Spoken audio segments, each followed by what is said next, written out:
Sriram Jai Ram Jai Jai Ram. Ayodhya Gantt. Bharathan Shatrughnan தன்னோட தாய் மாமா யுதாஜித்தோட சந்தோஷமாக கொஞ்சம் காலம் தங்கியிருந்தாங்க. அந்த சமயம் ராமர் அவருடைய தகப்பனார் தசரத மகாராஜாவுக்கு ரொம்ப செல்ல பிள்ளையாக இருந்தார். நாட்டில் உயர்ந்தவர் தாழ்ந்தவர் எந்த பாகுபாடும் இல்லாமல் எல்லாராலையுமே ரொம்ப ரொம்ப நேசிக்கப்பட்டார். இந்த கொடூரமான இந்த ராவணனை கொல்றதுக்காகத்தானே சாக்ஷாத் மகாவிஷ்ணு ராமவராக அவதாரம் எடுத்தார். சாக்ஷாத் இவர் பகவானாக இருக்கிறதுனால ராமர்கிட்ட எல்லா குணங்களும் அப்படியே பகவத் குணங்களும் இருந்தது. ராமரோட உடல் அழக மக்கள் தன்னோட கண்களால் ரொம்ப சந்தோஷமாக பார்த்து மகிழ்ந்தார். ராமர் பயமில்லாத ஒரு வீர சத்திரியனாக இருந்தார். ரொம்ப தன்னடக்கம், மனநிறைவு, யாருக்கிட்டையும் பகைமை பாராட்டாத நல்ல குணம், சொல்லு செயல், இதனால் ரொம்ப பெருந்தன்மையாக நடந்துக்கிற குணம். அடுத்தவங்களுடைய தப்பு கூட குற்றமாக நினச்சிக்க மாட்டார். கருணை கொஞ்சம் யாருக்கிட்டையாவது இருந்தால் கூட அதை பார்த்து ரொம்ப சந்தோஷப்படுவார். பணிவோடு மற்றவங்க கிட்ட நடந்துக்குவார். கருணையாகவும் இருப்பார். மன்னிக்கிற குணம் நிறைய இருந்தது. பெரிய ஞானிகள், ஆன்மீகத்தில் நாட்டம் இருக்கிறவங்க, அவங்க கூட தான் இவருக்கு நல்ல ஒரு சத்சங்கம் இருந்தது. அதிதிகள் அப்படின்னு யாரும் வந்தாங்கன்னா அவங்கள ரொம்ப வரவேற்று அவங்கள உபசரிக்கிறதுல ரொம்ப சிறந்தவராக இருந்தார். சத்தியத்தையே பின்பற்றிட்டு இருந்தார். பிராமண உத்தமர்களை மதித்தார். தன்னுடைய பிரஜைகளை ரொம்ப விரும்பினார். அவங்களும் அதற்கு பதிலாக ரொம்ப அவரை நேசித்தாங்க. ராமர் தன் மத கோட்பாடுகள், கொள்கைகள் இது எல்லாத்தையுமே ரொம்ப அனுசரித்து பின்பற்றினார். எல்லா சாஸ்திரங்களையும் தெளிவாக கற்றுட்டார். ரொம்ப யவன துடுப்போடு சுறுசுறுப்பாக இருப்பார். அதே சமயம் அவர்கிட்ட ஒரு அனுபவம் இருக்கிற ஒரு நீதி அரசருக்குரிய திடமான குணம் இருந்துச்சு. அவர் செஞ்சவங்க கிட்ட விஷயத்தில் ரொம்ப கவனமாக செயல்படுவார். ஆனால் அதே சமயம் பாராட்டுதல் அப்படின்னு யாராவது கொடுக்கணுன்னா அவங்களுக்கு தக்க சன்மானத்தை கொடுப்பாரு. குதிரை ஏற்றம், வில்வித்தை எல்லாத்துலேயுமே சிறந்தவராக இருந்தார். சிறப்பாக தேர் ஓட்டுவார். காலத்தை தன்னோட வசப்படுத்திட்டு 3 உலகத்துக்குமே அவர் தலைவராக திகழ்ந்தார். அதனால தான் தேவர்கள், அசுரர்கள் இவங்க யாராலையுமே ராமரை ஜெயிக்க முடியல. ராஜா தசரதர் ரொம்ப காலம் தன்னோட நாட்டு ஆண்ட வந்துட்டு இருந்தார். முதுமை வந்துருச்சு, அவருக்கு தளர்ந்துட்டார். அதில் அப்புறம் ஆட்சியிலேருந்து ஓய்வு எடுத்துக்கரலாம் அப்படின்னு நினைக்கிறாரு. உடல் விடுற நேரம் நல்ல கதி அடையணும்னு நினைக்கிறாரு. அதே சமயம் தசரத மகாராஜாவுக்கு நிறைய அபசகுணங்கள்லாம் தோன்றுச்சு. அதனால அவர் ரொம்ப பயந்துட்டு தன்னுடைய காலம் சீக்கிரம் முடிஞ்சிடுமோ அப்படின்னு ராமருக்கு முடிசூட்ட விரும்பினார்.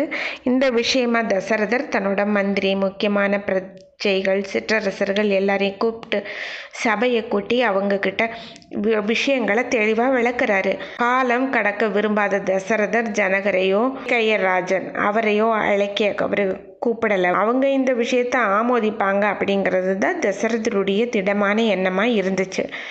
எல்லா சபையும் கூடுனவர்கிட்ட சொல்கிறாரு, தனக்கு முதுமை வந்துருச்சு, அதனால அரசாள்ற உரிமையை தன்னுடைய மூத்த மகனான ராமருக்கு ஒப்படைக்கணும்னு விரும்புகிறதா சொல்கிறாரு. ராமர் அப்போது 27 வயசு அடைச்சிருக்குது. இந்த புண்ணியமான சித்திரை மாதம் புஷ்ய நட்சத்திரம் இருக்கிறது ரொம்ப சுபமான நாள். அதனால் நான் எல்லாரோட அனுமதியும் வாங்கிட்டு ராமருக்கு அன்றைக்கி பட்டாபிஷேகத்துக்கு வேண்டிய ஏற்பாடெல்லாம் ஆரம்பிக்க போகிறேன் அப்படின்னு சொல்கிறாரு. இதை எல்லாரும் ரொம்ப கரகோஷங்களோட ஆரவாரத்தோடு சம்மதிக்கிறாங்க சந்தோஷமாக. ராமருடைய யாராலையுமே விவரிக்க முடியாத அளவுக்கு இருக்கிற பெருந்தன்மை, அவருடைய புகழை போற்றி பாராட்டுறாங்க. தசரத ராஜா அரச பொறுப்பிலிருந்து விடுபட்டுட்டு ரொம்ப சந்தோஷமாக இருக்கார். சபை கலைஞ்சிருது. வசிஷ்டரை உடனே எல்லா ஏற்பாடையும் செய்கிற மாதிரி வேண்டிக்கிறாரு. வசிஷ்டரும் முக்கிய மந்திரி சுமந்திரரும் மற்ற மந்திரிகளுடைய கட்டளை போடுறாரு. நீங்கள்லாம் எல்லாம் செய்யுங்க, நகரங்களை சுத்தப்படுத்தி ஆடம்பரமாக அலங்கரிக்கணும், மற்ற சடங்குகள் எல்லாம் வேகமாக செய்யணும், அடுத்த நாள் காலையில் சுப சடங்குகள் எல்லாம் சரியான நேரத்தில் ஆரம்பிக்கணும். தசரதன் சுமந்திரரை ராமனை அழைச்சிட்டு வர்ற மாதிரி சொல்கிறாரு. இந்த கட்டளையை கேட்டதும் சுமந்திரரும் போய் கௌசல்யாவுடைய மகனான அரச சபையை சேர்றாங்க. கைகூப்பிக்கிட்டே வந்த ராமர் தன்னுடைய தந்தையை சாஷ்டாங்கமாக வணங்கி தன் மரியாதையை விண்ணப்பிச்சுக்கிறாரு. தசரதர் தன்னுடைய மகனை அன்போடு அரவணைச்சிக்கிறாரு. அப்போ சொல்கிறாரு, ராமா நான் வந்து வயோதிகம் ஆயிடுச்சு, எனக்கு நான் ஓய்வு வாங்கணும்னு நினைக்கிறேன். போதுமான அளவுக்கு நான் அரச போகம் வளமை எல்லாத்தையும் நான் அனுபவிச்சிட்டேன். நிறைய யாகங்களும் நான் பண்ணிட்டேன். பிராமணர்களுக்கு வேண்டிய தானம் எல்லாமே நான் செஞ்சிட்டேன் ஓரளவுக்கு. நீ வந்து எனக்கு ரொம்ப பிரியமானவன். என்னுடைய மூத்த மகன், மந்திரிமார்கள், பிரஜைகள் எல்லாருக்குமே உன்னை ரொம்ப பிடிக்குது. நாளைக்கு உனக்கு முடிசூட்டு விழா. நீ ராஜாவா நீ ஏற்று இந்த நாட்டை நீ வழி நடத்தணும். கோசல மன்னனா நீ என்னுடைய அன்புக்கு உரியவன், என் மூத்த பையன். நீ மந்திரிமார்கள், பிரஜைகள் எல்லாருமே உன்னை ரொம்ப விரும்புகிறாங்க. நாளைக்கு உனக்கு முடிசூட்டு விழா. நீ கோசல மன்னனா அமர்ந்து எல்லா அரச காரியங்களையும் செய்யறதுக்கு ஏற்பாடாக ஆயிருக்குது அப்படின்னு தெரிவிக்கிறாரு. ராமருடைய நண்பர்கள் நல்ல மகிழ்ச்சிகரமான சுப செய்தியை கேட்டுட்டு தாய் கௌசல்யா கிட்ட போய் தெரிவிக்கிறாங்க. ராமரோட முடிசூட்டு விழாவை தெரிஞ்சுட்டு கௌசல்யா தேவிக்கு ரொம்ப சந்தோஷமாயிருது. என்ன சம்பிரதாயங்கள் அப்படியோ அதுக்கு தகுந்த மாதிரி வந்தவங்க எல்லாருக்கும் ஆபரணங்கள், பசுக்கள் எல்லாமே வெகுமதியாக கொடுக்குறாங்க. இந்த செய்தி சீக்கிரமாக நகரம் பூரா பரவுது.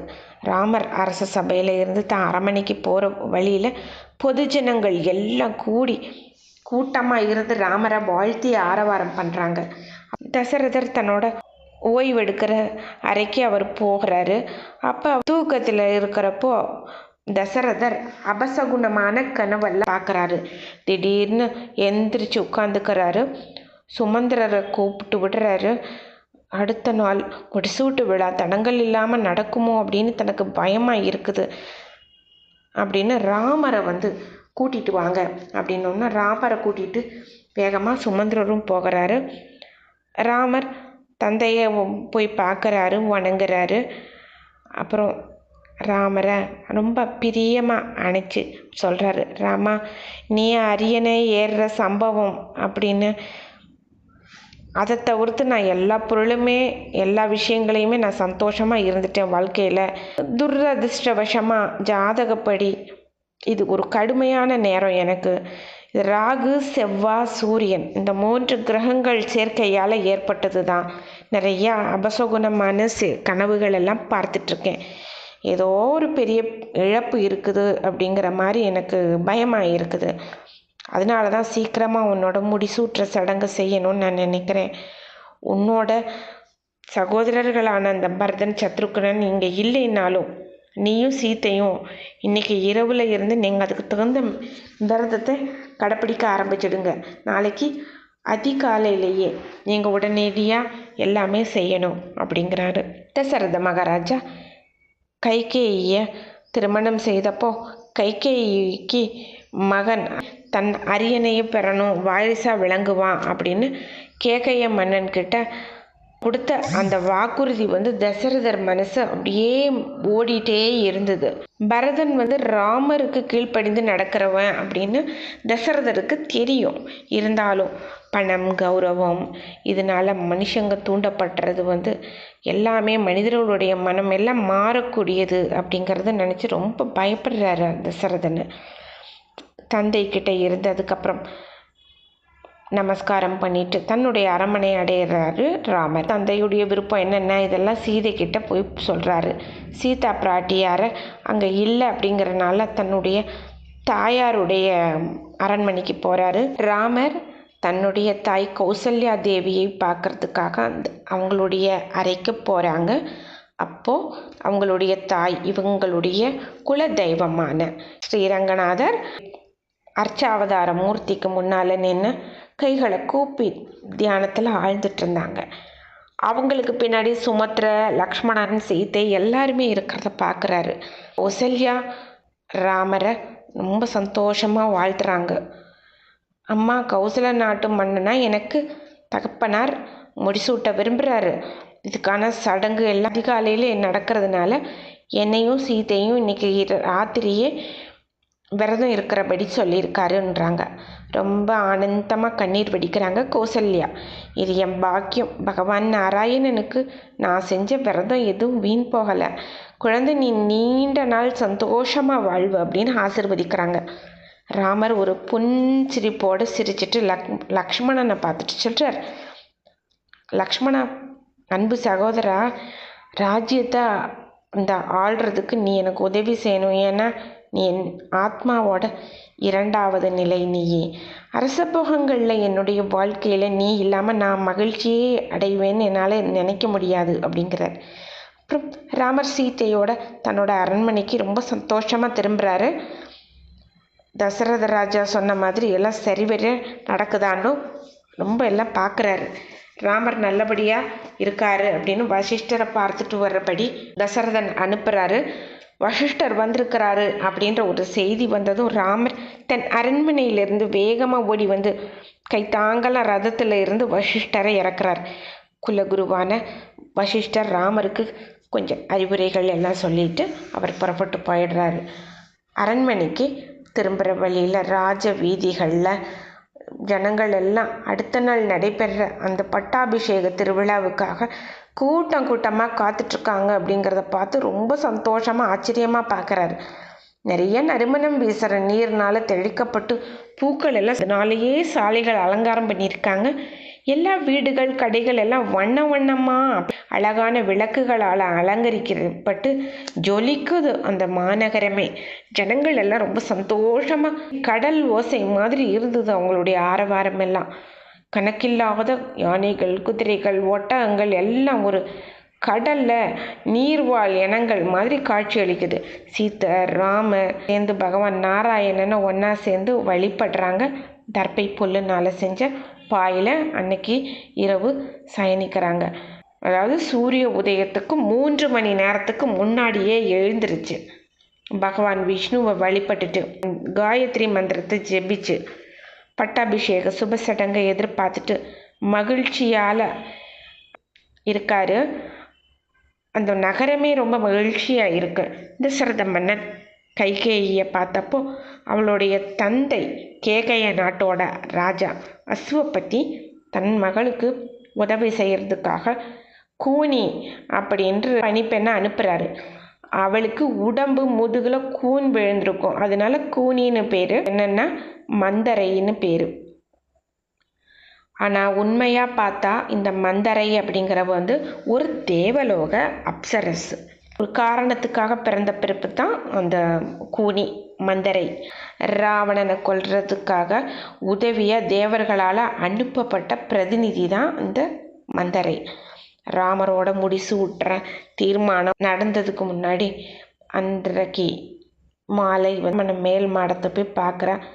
நகரம் பூரா அலங்கரிக்கப்பட்டு திருவிழா கோலமாக இருக்குது. ஜனக்கூட்டம் எல்லாம் சந்தோஷமாக இருக்காங்க. மாடியில் இருந்து பார்க்குறா. பார்த்த உடனேயே ரொம்ப ஆச்சரியமாக ஆயிடுது. சிறப்பான நிகழ்ச்சி எதுவும் இருக்குதா, என்ன விழா அப்படின்னு கேட்குறா மற்றவங்க கிட்ட. ராமரோட முன்னாள் செவிலி தாயார் அவங்க கிட்ட கேட்குறா. கௌசல்யா இவ்வளவு சந்தோஷமாக பிராமணர்களுக்கு தாராளமாக தர்மம் செஞ்சிட்ருக்கிறா அப்படின்னு அதையும் கேட்குறா. அந்த செவிலி தாயார் சொல்கிறாங்க, நாளைக்கு சிறந்த புஷ்ய நட்சத்திரம், ரொம்ப மங்களகரமான நாள்னு நீ கேள்விப்படலையா? இந்த மங்களமான நேரத்தை பயன்படுத்தி தான் தசரத மன்னன் ராமரை தனக்கு பின்னாடி அரியணையில் ஏற்றி அழகு பார்க்க போகிறாரு அப்படின்னா. இதை எதிர்பார்க்காத மந்தரம் ரொம்ப அதிர்ச்சி அடையிற. தசரத மன்னன் நேர்மை இல்லாமல் ஏதோ ஒரு சதி செய்கிற மாதிரி தெரியுது. கைகேயி கிட்ட நேராக போகிறா. போன உடனேயே கைகேயி ரொம்ப சந்தோஷமாக உல்லாசமாக இருக்குது. மந்திரம் வேகமாக போய் ஒரு நடுங்கிற ஒரு பதிஷ்டமான ஒரு குரலில் முட்டாளே அப்படின்னு சொல்லிட்டு தான் கூப்பிடுது. எந்திரி, உனக்கு வந்து ஒரு பெரிய துன்பம் இருக்குது, நீ அது தெரியாமல் நீ சந்தோஷமாக இருக்கியே, உன் கணவர் உன்னை ஏமாத்துறாரு. இங்கே ராமருக்கு பட்டாபிஷேக நிகழ்ச்சி நாளைக்கு நடக்க போகுது. பரதன் அந்த இடத்துக்கு வரணும். அவர் மறைச்சு வேகமாக ராமருக்கு செய்யறாரு. உன்னுடைய உரிமை எங்கே அப்படின்னு தூண்டி விடுறா. உனக்கு தெரியாதா இந்த விஷயம் அப்படின்னு சொல்லிட்டு இன்னும் கொஞ்சம் தூண்டி விடுறா. இந்த மாதிரி பார்த்த உடனே கைகேயிக்கு முதல்ல இது விசித்திரமாக இருக்குது. ராமர் வந்து முடிசூட்டு விழாவா, ரொம்ப சந்தோஷமாக, இது வந்து நீ இதை ஒரு நல்ல விஷயம் சொன்னதுக்கு நான் ரொம்ப சந்தோஷப்படுறேன்னு ஒரு விலையுயர்ந்த ஆபரணத்தை பரிசாக கொடுக்குது. இதை நீ வச்சுக்கோ, அப்புறம் வேற உனக்கு எது வேணும்னாலும் நீ கேளு, நான் கொடுக்குறேன் அப்படின்னோடனே அப்போ அந்த நகையை கீழே தூக்கி வீசி எறிகிறா. எரிச்சிட்டு சொல்கிறா, இது உனக்கு ஒரு பேரிழப்பு. நீ இதில் மகிழ்ச்சியாக நீ இருக்கிறது எனக்கு ரொம்ப வேதனையாக இருக்குது, அதிர்ச்சியாகவும் இருக்குது. பரதன் இருக்கிறப்ப ஏன் ராமரை தேர்ந்தெடுக்கல அரசனா? பரதனை அனுப்புனதுக்கப்புறம் தேர்ந்தெடுத்திருக்கிறாங்க. தப்பு செய்கிற ராமர் பட்டாபிஷேகத்துக்கு வந்துட்டா நீ கௌசல்யாவுக்கு பணிப்பெண் மாதிரி தான் நீ வேலை செஞ்சிட்ருக்கணும். அப்புறம் ராமனுக்கு பரதன் அடிமையாக தான் இருப்பான் அப்படின்னு கூனி நம்பிக்கை இல்லாத சில வார்த்தைகள் எல்லாம் தப்பு தப்பாக ஓதுது. அப்போ கைகேயி சொல்லுது, இப்படி பேசாத, ராமர் ரொம்ப மனுஷர்களில் சிறந்தவர், நல்லொழுக்கம், ரொம்ப எல்லாரை விட மூத்தவர், கணவருக்கு பின்னாடி நாடாளுற உரிமை உண்டு அப்படின்னு எல்லாம் சொன்ன உடனே அப்போ இதெல்லாம் மந்தாரைக்கு ரொம்ப வேதனை வருது. கத்துறா, அறிவே இல்லையா உனக்கு? ராமதனுக்கு அரச பதவியை அப்புறம் கொடுக்க மாட்டார், வருங்காலத்தில் தன் சொந்த மகனுக்கு தான் அவர் கொடுப்பாரு, பரதனை நாடு கடத்துவாருன்னு அப்படியே தூபம் போட்டு பேசுது. அப்புறம் உனக்கும் எந்த மதிப்பு மரியாதையும் இருக்காது, எல்லாம் கௌசல்யாவுக்கு தான் போகும் அப்படின்னு சொல்லுது. நீ ஒன்று நினச்சிப்பாரு, ஒரு தடவை ஒரு விஷயம் நடந்துச்சு. தசரத மன்னர் இந்திரனுக்கு ஏற்றுட்டு அசுரர்களை எதிர்த்து யுத்தம் செஞ்சார். அப்போ தேவர்கள் எல்லாம் தோக்கிற நிலைமையில் இருந்தாங்க. உன்னுடைய கணவன் அசுரர்களோட நகரமான வைஜெயந்தாவை கைப்பற்றிட்டாரு. வீரத்தோட செஞ்ச போர்னாலுமே படுகாயமாயிட்டு யுத்த களத்தில் மயங்கிட்டாரு. அந்த நேரத்தில் நீ அரசனோட நீ போர்க்களத்தில் இருந்த, அவரை கூட்டிகிட்டு போய் சிகிச்சை கொடுத்து காப்பாற்றின. நெகிழ்ந்து உனக்கு 2 வாரம் கேட்டார். 2 வாரம் கொடுக்குறேன், என்ன வேணும்னு கேளுன்னதுக்கு நீ சொன்ன தேவைப்படுறப்போ நான் வாங்கிக்கிறேன்னு நீ சொல்லின. அது நினைவு இருக்கா? இப்போ நீ நினைவுபடுத்திப்பாரு. இப்போ அந்த நேரம் வந்துருச்சு. நீ ஒரு வரத்தினால உன் மகன் பரதனுக்கு முடிசூட்டணும்னு கேளு. 2வது வரத்தினால ராமருக்கு 14 வருஷம் வனவாசம்னு கட்டளையிடு. ராமர் இல்லை அப்படின்னு சொன்னாலே அயோத்தி மக்கள்கிட்ட பரதனுக்கு செல்வாக்கு தன்னைத்தானே வந்துடும். எல்லாமே அரசாள்ற திறமை தகுதி எல்லாம் பரதன்கிட்ட இருக்குது. அதுவும் அயோத்தியில் பாதுகாப்பாக இருக்கும். மந்தர சொல்கிறா, இப்படியே இருக்காத, இப்போ அரசர் வர்ற நேரம், கோபமாக மாறிக்கோ, நீ மாற்றிக்கோ, உன்னுடைய ஆபரணங்கள் எல்லாத்தையும் கலட்டி வீசிட்டு அரச உடையெல்லாம் கலைஞ்சி பழைய உடைகளை போட்டுக்கோ, பெருந்தரையில் படுத்துக்கோ. அரசர் வருவார் உன்னை பார்க்க. அப்போ நீ ஏதோ ரொம்ப துர்க்கத்தில் இருக்கிற மாதிரி நீ காட்டிட்டு அழுதுரு. உன் கணவன் எதுவும் பேசுனா நீ ஒன்றுமே பேசாத, மௌனமாகவே இருந்துக்கோ. தசரதர் உன்கிட்ட ரொம்ப பிரியமாக இருக்கிறவர். நீ படுற துன்பத்தை அவரால் தாங்க முடியாது. கடைசியில் அவர் கேட்பார், என்ன வேணும்னு சொல்லு, நான் செய்கிறேன், எல்லாம் மாறிடு அப்படின்னு சொல்லிடு. நான் சாப்பிட மாட்டேன், தூங்க மாட்டேன், தண்ணீர் கூட குடிக்க மாட்டேன், எனக்கு இந்த 2 வரங்கள் எனக்கு வேணும்னு சொல்லி அதிலேயே நில்லு அப்படின்னு. இதை கேட்டுட்டு கைகேயி கொஞ்சம் கொஞ்சமாக இதாகிடுது, மனசு மாறிடுது. அப்படியே மந்திரையெல்லாம் பார்த்துட்டு கடைசியில் ரொம்ப புகழ ஆரம்பிச்சிருது மந்திரையே. அது ஒரு பைத்தியம் பிடிச்ச மாதிரி. அன்புக்குரிய மந்திரை, கூண் இருக்கிறவங்கெல்லாம் ரொம்ப பாவம் செஞ்சவங்க அப்படின்னு சொல்லிட்டு ஒரு வழக்கமாக சொல்கிறாங்க. ஆனால் உன்னோட விஷயத்தில் இது விதிவிலக்கு தான். நீ புத்திசாலி, ரொம்ப மதிக்கத்தக்கிறவ. உன்னோட இந்த அருவருப்பான உடலே இருந்தாலுமே நல்லா நீ அழகாத்தான் புத்திசாலியாக இருக்கிற. பரதன் நாளைக்கு பட்டாபிஷேகம் பரதனுக்கு ஆயிடுச்சுன்னா உன் கூனுக்கு தங்க மாலை போடுவேன். ராமர் காட்டுக்கு போன உடனே உன் கூனுக்கு சந்தன காப்பு போடுவேன்.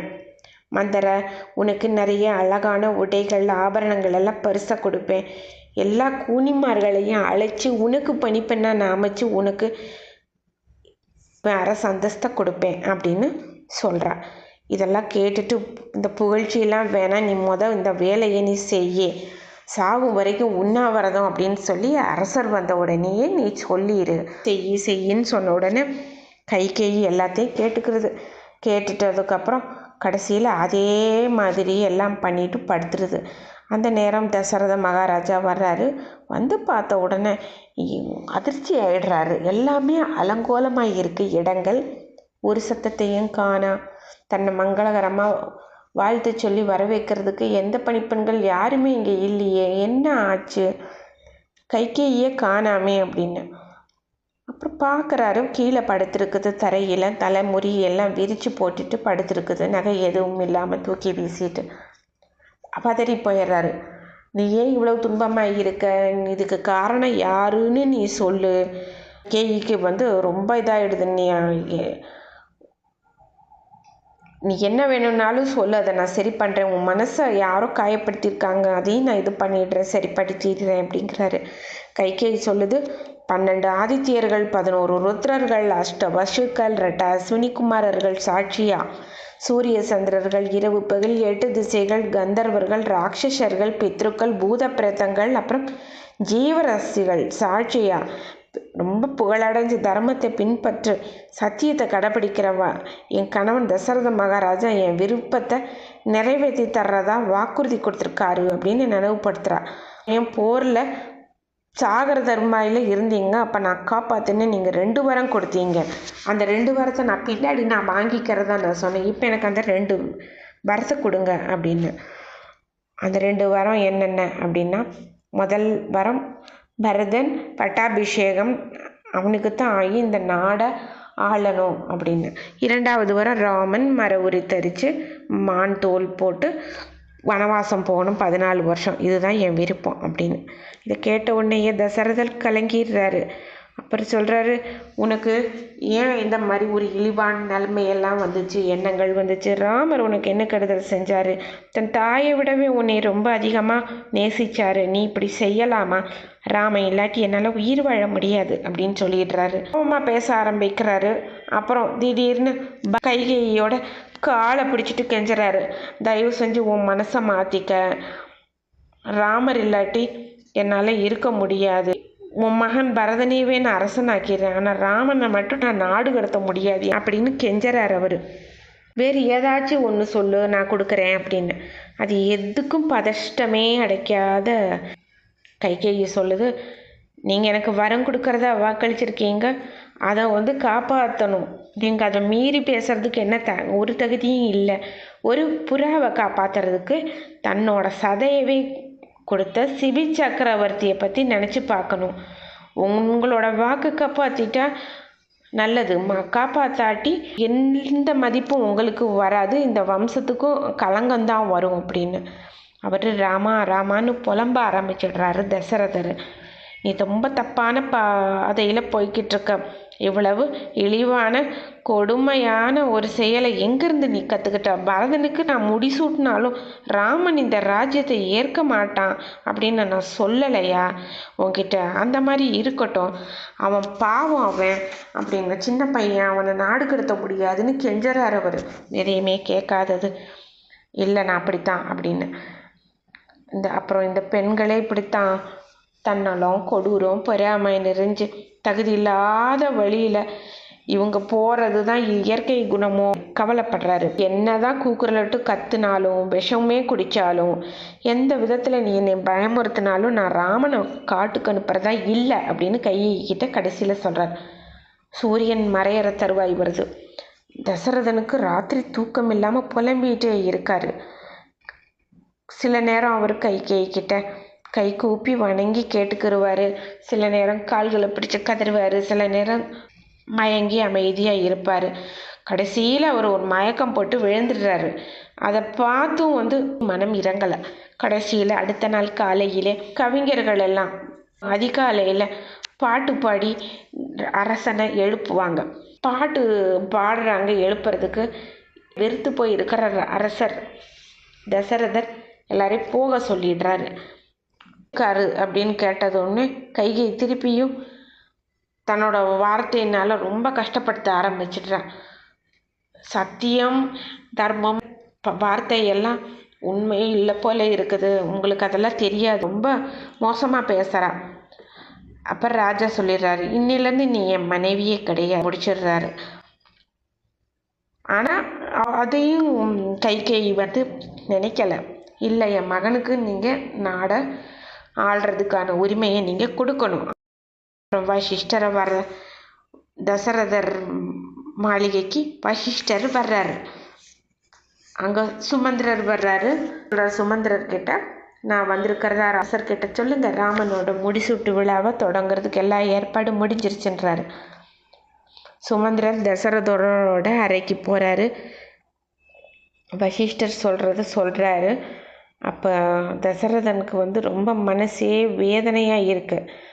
அவர் ஏதும் மனசு மாறிடுவாரோ அப்படின்னு சொல்லிட்டு வேகமாக கைகேயி வர்றா. சுமந்திரர்கிட்ட சொல்கிறா, ராமரோட பட்டாபிஷேக விழா மகிழ்ச்சியில் அரசர் ராத்திரியெல்லாம் தூங்கலை, ரொம்ப களைச்சிட்டாரு. நீங்கள் இடையூறு பண்ணாதீங்க, அவர் இப்போ தான் கொஞ்சம் தூங்குறாரு அப்படின்னு சொல்லிடுறது. அப்போ வந்தவங்கெல்லாம் சொல்கிறாங்க, அரசரோட குரலை கேட்காம நாங்கள் எந்த கட்டளையுமே செய்ய முடியாது அப்படின்னு சுமந்திரர் சொல்லிடுறாரு. அப்போ தசரதர் சொல்கிறார், நான் தூங்கலை, ராமரை அழைச்சிட்டு வர்றதுக்கு நான் சொல்லியிருக்கேன் அப்படின்னு சொல்கிறாரு. ராமரை அழைச்சிட்டு வாங்கன்னு சொல்லி சத்தமாக கத்துறாரு. அப்புறம் சுமந்திரர் அந்த இடத்த விட்டுட்டு போயிடுறாரு. ஏதோ கவலையில் பேசுகிறாரு அப்படின்னு யோசிச்சுட்டு போய் ராமரை கூட்டிகிட்டு வரப்போகிறாரு. அப்போ ராமர் வந்து புறப்படுறப்போ லக்ஷ்மணனும் 2 கைகளையும் கூப்பின நிலையில் வாசலில் நின்றுட்டுருக்காரு.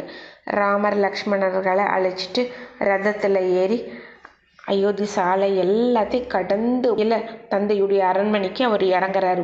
கைகையை திருப்பி நமஸ்கரிக்கிறாரு. ஆனால் வாயெல்லாம் ராமா ராமான்னு புலம்புறாரு. ராமர் வந்துடுறாரு லக்ஷ்மணரோட. இதை பார்த்த உடனே ரொம்ப வேதனையாக அழுக ஆரம்பிக்கிறாங்க.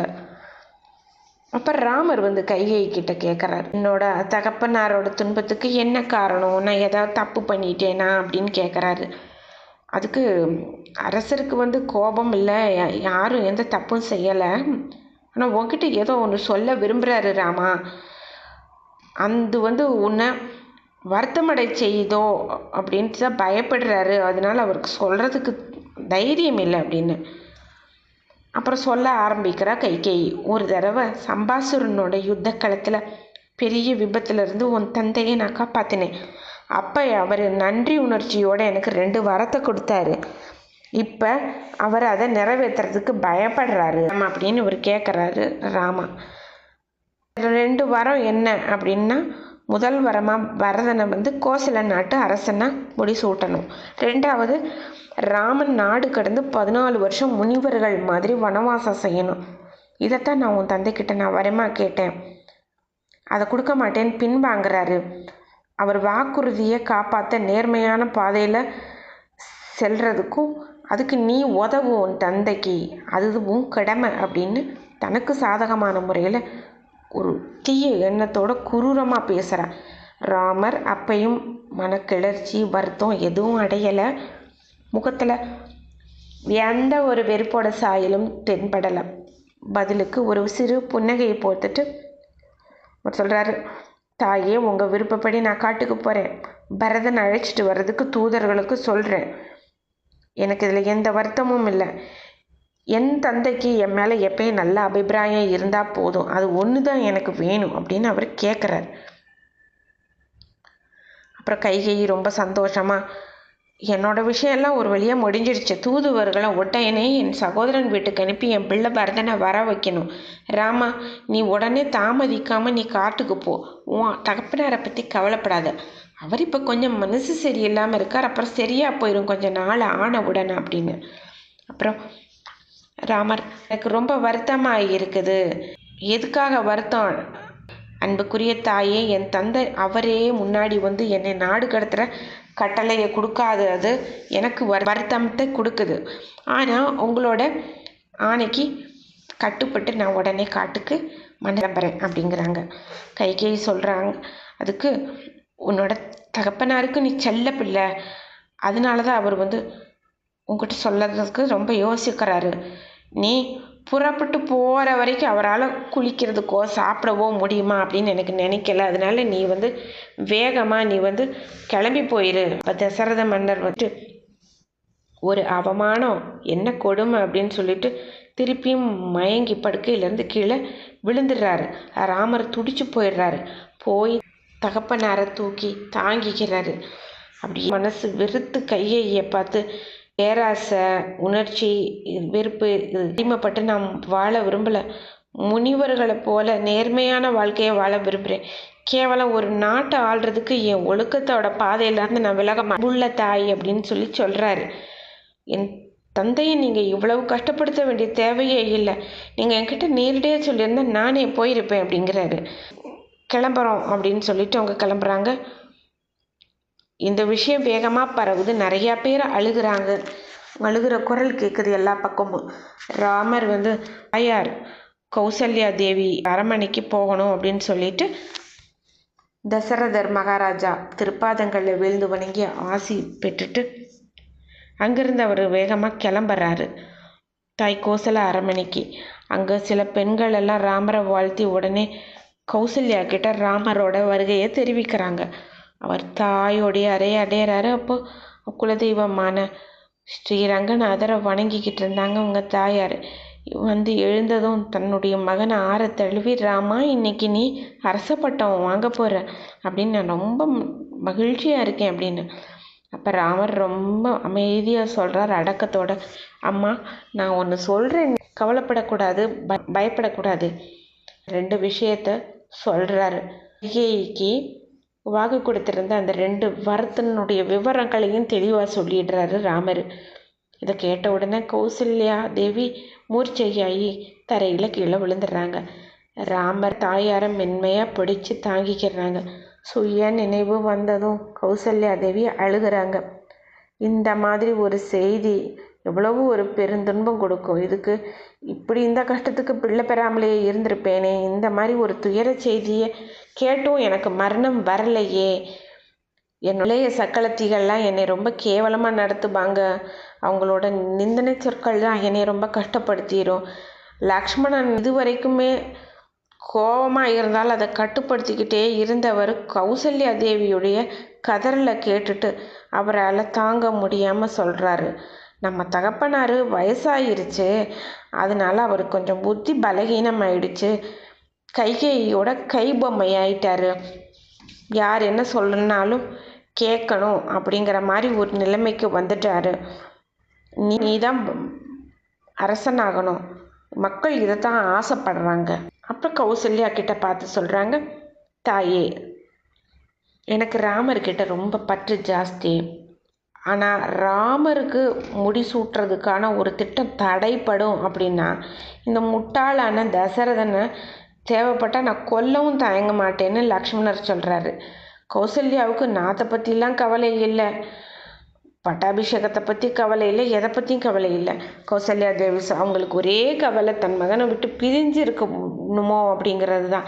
ராமா தயவு செஞ்சு நாட்டை விட்டுட்டு போகாத, தந்தையோட ஆணைக்கு உட்பட்டு காட்டுக்கு போகிறத விட நீ இங்கே இருந்துக்கிட்டு என்னுடைய நீ மகிழ்ச்சியாக சந்தோஷமாக தாயார் என்னுடைய நீ இருந்துரு, அதுதான் நல்லது அப்படின்னு. அதுக்கு ராமர் சொல்கிறாரு, இல்லை அம்மா, தகப்பனாரோட கட்டளையை மீறி என்னால் இப்படியெல்லாம் செய்ய முடியாது, அவர் கட்டளைக்கு கட்டுப்பட்டு நான் காட்டுக்கு நான் போகிறேன், எனக்கு விடை கொடுங்க அப்படிங்கிறாரு. அப்புறம் தந்தை சொல்லை மீறுறது மகனுக்கு நல்லதே கிடையாதுன்னு தன் தாயான ரேணுகா தேவி தலையை தந்தை ஜமதக்னி கட்டளைக்கு ஏற்றுட்டு பரசுராமர் சரித்திரத்தை நினச்சி பாருங்க, மனு சமாதானம் சொல்கிறாரு. சொல்லிட்டு அவர் நான் கிளம்புறேன் சொல்கிறாங்க. ரொம்ப சமாதானப்படுத்துகிறாரு தாயாரை. நல்ல விதமாக நான் போயிட்டு நான் வந்துடுறேன், அது வரைக்கும் எல்லாரும் உங்களை நல்ல விதமாக பார்த்துக்குவாங்க, நீங்கள் கவலைப்படாதீங்கம்மா அப்படின்னு சொல்கிறாரு.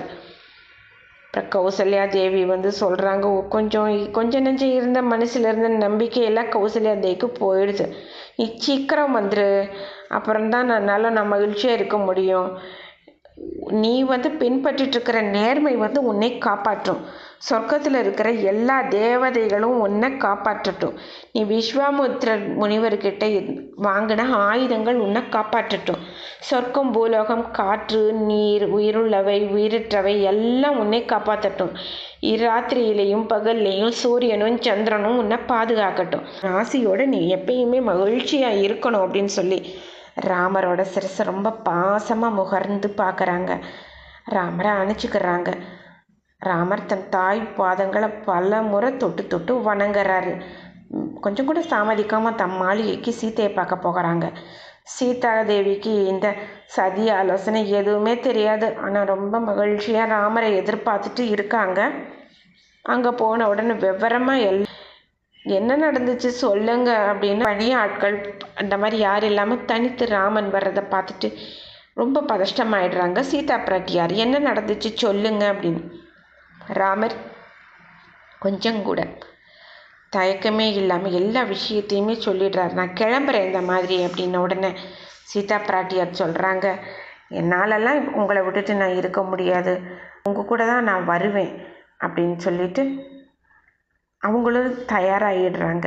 லக்ஷ்மணர் சொல்கிறார் நானும் வருவேன். லக்ஷ்மணர்கிட்ட ஆனால் சொல்கிறார், நீ வராத, நீ இங்கேயே இருந்து தாய்மார்கள் 2 பேரையும் நீ கவனிச்சுக்கோ. நான் இல்லாத நேரம் கைகேயி தாயார் இவங்க 2 பேரையும் கொடுமைப்படுத்தினா இவங்களை காப்பாற்றுறதுக்கு நீங்கள் இருக்கணுமே அப்படிங்கிறாரு. லக்ஷ்மணர் சொல்கிறாரு, பரதன் அவங்களெல்லாம் பார்த்துக்குவார், அதை பற்றி கவலைப்பட வேண்டாம். ரமா, நீ காட்டில் நடந்து போகிறப்ப நான் உனக்கு முன்னாடி நான் வில்லும் அம்புமோட போவேன். நீயும் அண்ணியார் சீதா பிராட்டியாரும் இயற்கை காட்சிகள் எல்லாம் பார்த்துட்டு நீங்கள் வாங்க. பழங்குகளை கிழங்குகளை எல்லாத்தையும் பறிச்சுட்டு வருவேன். நீங்கள் 2 பேரும் உறங்குறப்போ உங்களுக்கு பாதுகாப்பாக நான் வெளியில் காவல் காப்பேன் அப்படின்னு சொல்கிறாரு. சரி, நல்லது, நீ என்னோட வா, ஆனால் உன் தாயார்கிட்ட போய் சொல்லிட்டு வா. ஜனக மன்னனுக்கு கொடுத்த அந்த 2 வலிமையான வில்லும் அதோட ஆயுதங்களால் ஊடுருவி செல்ல முடியாத கவசங்களும் அம்பார தோணி ஒரு ஜதை நல்ல வாழை எடுத்துகிட்டு வா. வசிஷ்ட முனிவரை வணங்கி ஆசை பெற்றுட்டு ஆயுதங்களோடு நீ திரும்பினா நம்ம புறப்பட்டு போகலாம் அப்படிங்கிறாரு. லக்ஷ்மணன் அதே மாதிரி எடுத்துகிட்டு வந்துடணும். சிறந்த பிராமணர்களை வரவழைச்சிட்டு தன்கிட்ட இருக்கிற உடைமைகள் எல்லாத்தையும் தானம் செய்கிறாரு, தர்மங்கள் பண்ணுறாரு. வசிஷ்டரோட மகனான சுயக்கியா, அகஸ்தியர், விஸ்வாமித்திரரோட புதல்வர்கள், அப்புறம் பல பிராமணர்கள் அங்கே முன்னாடியே இருந்தாங்க. காடுகளுக்கு பக்கத்தில் நிறைய ஒரு ஏழை பிராமணர்கள்லாம் இருந்தாங்க. அதில் ஒருத்தர் திரிஜடான்னு ஒரு பெயர் ஒருத்தர். அவர் பிராமணனோட மனைவி. அவர் அயோத்திக்கு போய் ராமர்கிட்ட பொருள் யாசிச்சுட்டு வந்து மனைவி அனுப்பியிருக்கா. அப்போது அந்த ஏழை பிராமணன் கடைசி தருணத்தில் தான் வர்றாரு. அவர் ராமர்கிட்ட கேட்குறாரு தர்மம்.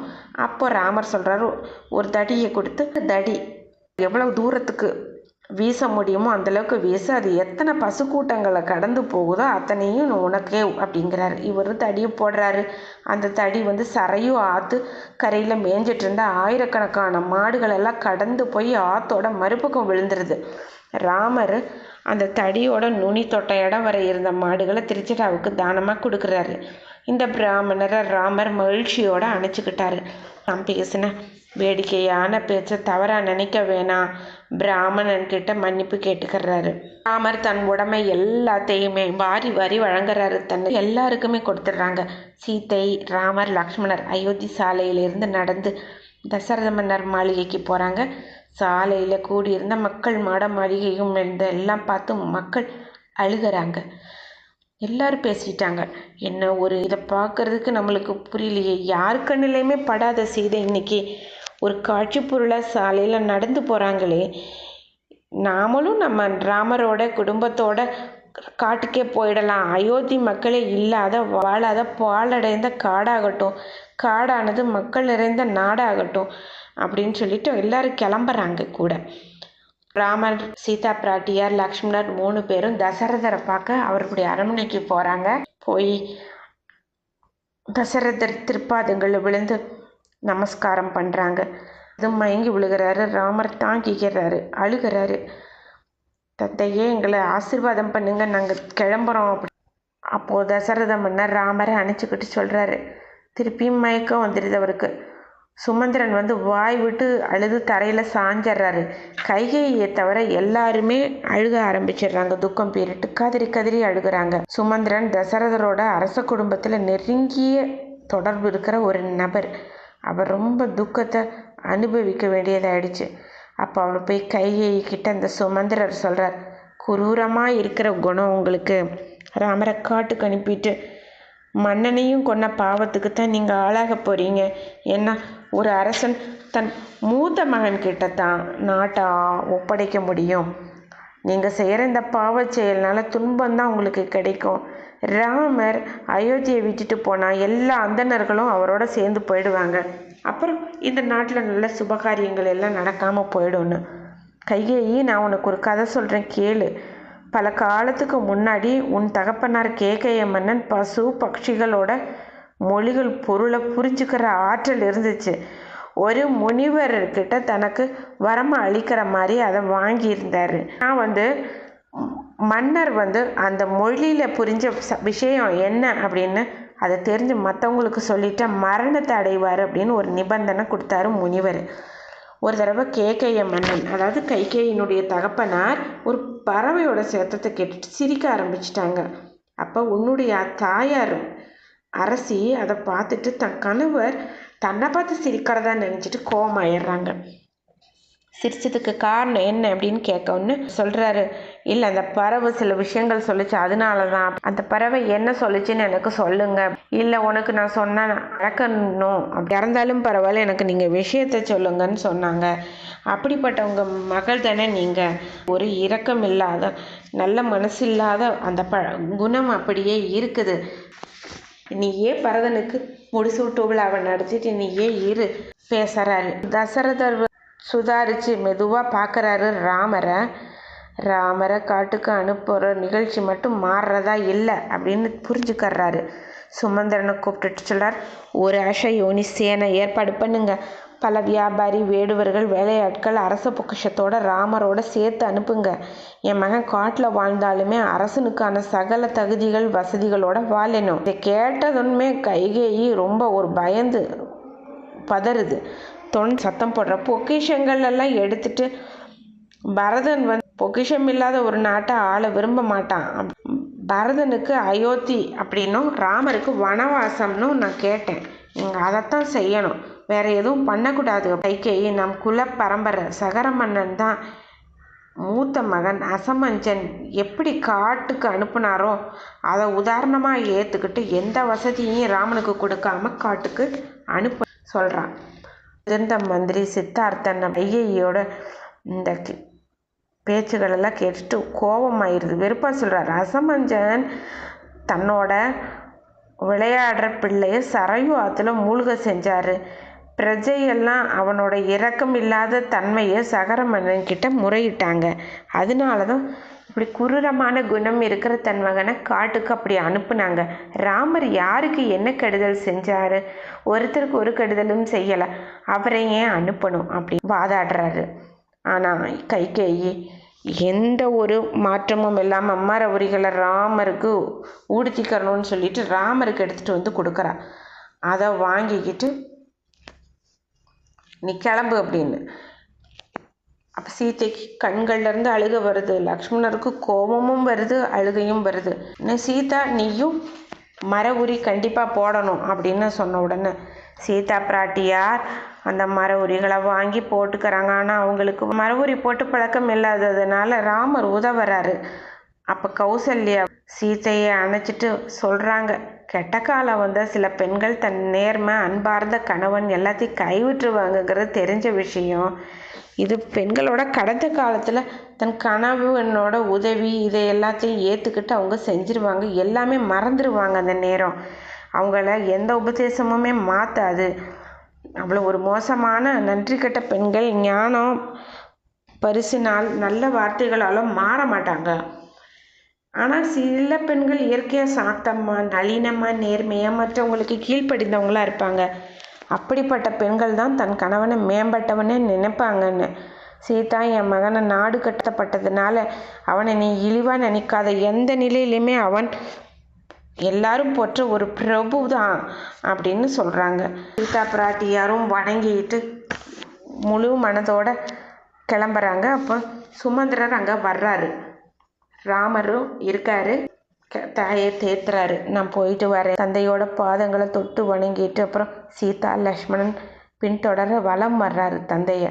அப்புறம் கடைசியில் தன் தாயையும் தொட்டு வணங்குறாரு. லக்ஷ்மணனும் தன் தாயாரான சுமித்திரையை வணங்குறாரு. கிளம்புறாங்க. அந்த நேரம் சுமந்திரர் வர்றாரு. ராமர், சீதை, லக்ஷ்மணன் பின்தொடர ரதத்தில் ஏறுறாரு. ரதம் அயோத்தியா சாலையில் போகிறப்போ நகரம் வழி பூரா ஓட்டுறாரு சுமந்திரர். மெதுவாக ஓட்டுறபடி ராமர் சொல்கிறாரு. மக்கள் எல்லாரும் சொல்கிறாங்க, கொஞ்ச நேரம் மெதுவாக ஓட்டுங்க, நாங்கள் ராமரை கண்குளிர பார்க்கணும் அப்படின்னு மன்றாடுறாங்க. ரதம் மெல்ல போகுது. எல்லாருமே பார்க்குறாங்க. சில வயசானவங்க எல்லாம் வந்து அழுகிறாங்க. ராமர் சொல்கிறார், இந்த முதுமையான வயசில் என் தந்தையோட துயர நிலையை நினச்சா தான் என்னால் ஒன்றுமே பண்ண முடியலை அப்படின்னு. குதிரை எல்லாமே பின்னாடி ஆட்கள் போகிறாங்க. இந்த மாதிரி புறப்பட்டு போகிறப்ப அதிக தூரம் பின்தொடர்ந்து செல்லக்கூடாது. தசரத மன்னனா மந்திரியில் ஒருத்தர் சொல்லிடுறாரு. அப்புறம் அந்த ரதத்தோட தூசி மறையிற வரைக்கும் தசரத மன்னன் கண் கொட்டாமல் அப்படியே ராமர் போன திசையவே பார்த்துட்ருக்கார். ரதம் மறைஞ்சதும் மன்னர் மயங்கி தரையில் விழுகிறாரு. கௌசல்யா கைகேயி ஓடி போய் அரசனை தூக்க முயன்றாங்க. தசரதர் தன்னோட இளைய அரசி கைகேயி கிட்ட சொன்னார், என்னை தொடாத, நான் இன்னைக்கு உன்னையே துறந்துட்டேன், நீ என்னுடைய மனைவியில் உன்னை நான் பார்க்க விரும்பலை அப்படின்னு. அப்புறம் கௌசல்யா தேவியோட அவங்க அரண்மனைக்கு போயிடுறாங்க. கௌசல்யா தேவிகிட்ட சொல்கிறாங்க, அன்னைக்கு ராத்திரி ரொம்ப சிரமத்தோட நேரங்களை கழிக்கிறாரு தசரத மகாராஜா. அப்போது சொல்கிறாரு அவர் கௌசல்யா தேவியை பார்த்து, நடுநிசியாக இருக்குது, தயவு செஞ்சு என்னை தொட்டுப்பாரு, ஏன்னா ராமர் போனப்புறம் என் கண் பார்வை எனக்கு வரலை. அப்புறம் கணவனோட பரிதாப நிலையை பார்த்துட்டு ராமரையும் நினச்சிட்டு கௌசல்யா ரொம்ப மனசு உடைஞ்சு அழுகிறாங்க. சுமித்ரா கௌசல்யா ரொம்ப தேத்தி பேசுகிறாங்க. உங்களோட பிள்ளை ராமரை பற்றி ஏன் கவலைப்படுறீங்க? அவரை கவனிச்சுக்கிறதுக்கு சீதை லக்ஷ்மணர் கூட இருக்காங்க. அது மாத்திரம் இல்லாமல் ராமர் வந்து ஒரு சாதாரண பிறவி இல்லை, அவர் தேவதேவன், சூரியனுக்கே ஒளியை கொடுக்கக்கூடியவர், சாஸ்வதமான காலத்தை தன் கட்டுப்பாட்டில் வச்சிருக்கிறவர். ராமர் காட்டில் வசித்தா பூதேவி பிரகிருத்தியும் கூட அவங்களுக்கு தொண்டு செய்வாங்க. நீங்கள் உங்கள் பிள்ளை ராமரை பார்க்கணுன்னு நான் போகிறீங்க, புலம்புறதுல எந்த பயனுமே இல்லை. அயோத்தி மக்களை பாருங்க, துயரத்தில் செயலே இல்லாமல் இருக்காங்க. அரசியே அவங்கள நீங்கள் தான் தேத்தணும்னு. ராமர் தேரை பின்தொடர்ந்து அயோத்தி மக்கள் காட்டடைகிறாங்க. ராமருக்கு நாட்டுக்கு திரும்பும்படி மன்றாடி கேட்குறாங்க. ராமர் மக்களை தேற்றிட்டு, அன்பு மக்களே, நான் என் மனசு உறுதியை விட முடியாது, நீங்கள் காட்டுக்கு என் கூட வராதிங்க, உங்கள் பாசம் காட்டினதுக்கு ரொம்ப நன்றி, நீங்கள் எல்லாம் போயிடுங்க அப்படிங்கிறாரு. கூடையே வர்றாங்க. அன்னைக்கு இரவு எங்கே தங்குறாங்க. ரதம் ஒரு குறிப்பிட்ட இடம், கிராமம், சிறு சிறு ராஜ்யங்கள் எல்லாத்தையும் கடந்துட்டு கடைசியாக வேதச்சுருதி அப்படின்னு கோமதி ஆற்றை கடந்து கோசல நாட்டோட தெற்கு பகுதி எல்லையே போயிடுறாங்க. அங்கே சயாந்திகா அப்படின்னு ஒரு ஆற்றை கடந்து போகிறாங்க. ராமர் ரதத்தை விட்டு நான் பிறந்த மண்ணான அயோத்தியை நோக்கி கை கூப்பி விடைபெறாரு. ராமரோட உள்நாட்டு மக்கள் நிறையா பேர் தொடர்ந்து வர்றாங்க. ஆனால் ராமர் தங்கள் இருப்பிடத்துக்கு செல்லும்படி வேண்டுறார். ராமரை பிரியற நிலை வந்துடுச்சு அப்படின்னு மக்கள் எல்லாம் அழுகிறாங்க. வழிநடுக ராமர் சுமந்திரனோட பல விஷயங்களை பேசிகிட்டே போகிறாரு. சில விஷயங்களை சர்ச்சை பண்ணிட்டு போகிறாரு. கடைசியில் ஒரு விசாலமான ஒரு கங்கையெல்லாம் கடந்து போய் இங்குடி அப்படின்னு ஒரு செந்தூர மரத்தோட நிழலில் தங்குறாங்க. இந்த இடத்தோட அரசன் தான் குஹன் அப்படிங்கிற ஒரு வேடுவ குலத்தை சேர்ந்தவர். ராமர் நெருங்கிய நண்பர். அவர் ராமர் வந்திருக்கிறது தெரிஞ்சதும் குஹன் ரொம்ப மகிழ்ச்சியோட ராமரை வந்து எதிர்கொண்டு வரவேற்கிறாரு. இதை பார்த்து ராமர் லக்ஷ்மணர்களுக்கு எந்திரிச்சு நிற்கிறாங்க. வேடுவ மன்னன் ராமர் மரபுரி கோலத்தில் வந்திருக்கிறத பார்த்து ரொம்ப வருந்துறாரு. ராமரை தழுவிக்கிறாரு. அன்புக்குரிய ராமா, இந்த நாடு ஸ்ரங்கவேர்புரம் அப்படின்னு, இது எப்படி எனக்கு சேர்ந்ததோ அது மாதிரி இது உன்னோட ராஜ்யம்தான். இது அயோத்திக்கு திரும்பினதா கருதி இந்த நாட்டை பயன்படுத்திக்கோ. என் விருந்தினராக வந்த உங்களால் நான் ரொம்ப மகிழ்ச்சி அடைஞ்சேன், மதிப்பு கிடைச்சிச்சு எனக்கு அப்படின்ட்டு குகன் உயர்ந்த உணவுப் பொருட்கள், சௌகரியமான படுக்கைகள், இது எல்லாம் ராமரை அரசனுக்குரிய மரியாதையோடு வரவேற்று வழிபாடு செஞ்சு பல பொருட்களையும் கொண்டு வர்றாரு. ராமர் இதெல்லாம் பார்த்து மகிழ்ச்சி அடையாரு. குகனை தழுவிக்கிறாரு. நீ எனக்கு கொடுத்த இந்த பொருட்களை நான் மனசார ஏற்றுக்கிறேன், ஆனால் வெறும் பழங்கள், கிழங்குகள், மரவுரி, மான் தோல் இவைகளை மட்டுமே நான் ஏற்றுக்கிறதான் உறுதி வச்சிருக்கிறேன். இதை நான் பயன்படுத்த முடியாது.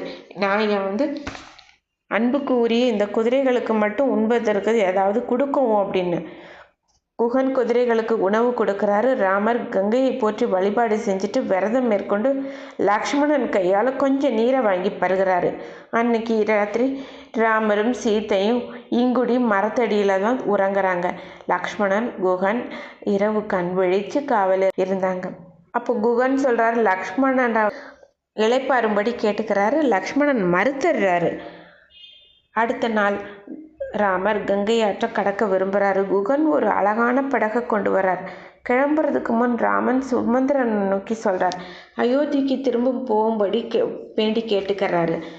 சுமந்திரன் நான் வருவேன் அப்படின்னு சொல்கிறாரு. அப்போது ராமர் சொல்கிறாரு, நீங்கள் திரும்பி போங்க அயோத்திக்கு. ஏன்னா நீங்கள் எங்கூட இருந்தால் நான் இங்கே வந்து அரசாங்க சௌகரியங்களோடு நான் இங்கே இருக்கிறத தவறாக சிற்றனை நினைக்கக்கூடும். அதனால் நீங்கள் கிளம்பி போங்க அப்படின்னோடனே அவர் மனசு தாங்காமல் திரும்பி திரும்பி பார்த்துட்டு அவர் கிளம்பி போயிடுறாரு. அப்புறம் காட்டுக்குள்ளே அவங்க கிளம்புறாங்க. குகன்கிட்ட சொல்கிறாங்க, மனுஷங்கள்லாம் சூழ்ந்திருக்கிற காட்டில் நான் விரும்பலை இருக்க, தனியாக முனிவர்கள் மாதிரி வாழ விரும்புகிறேன்.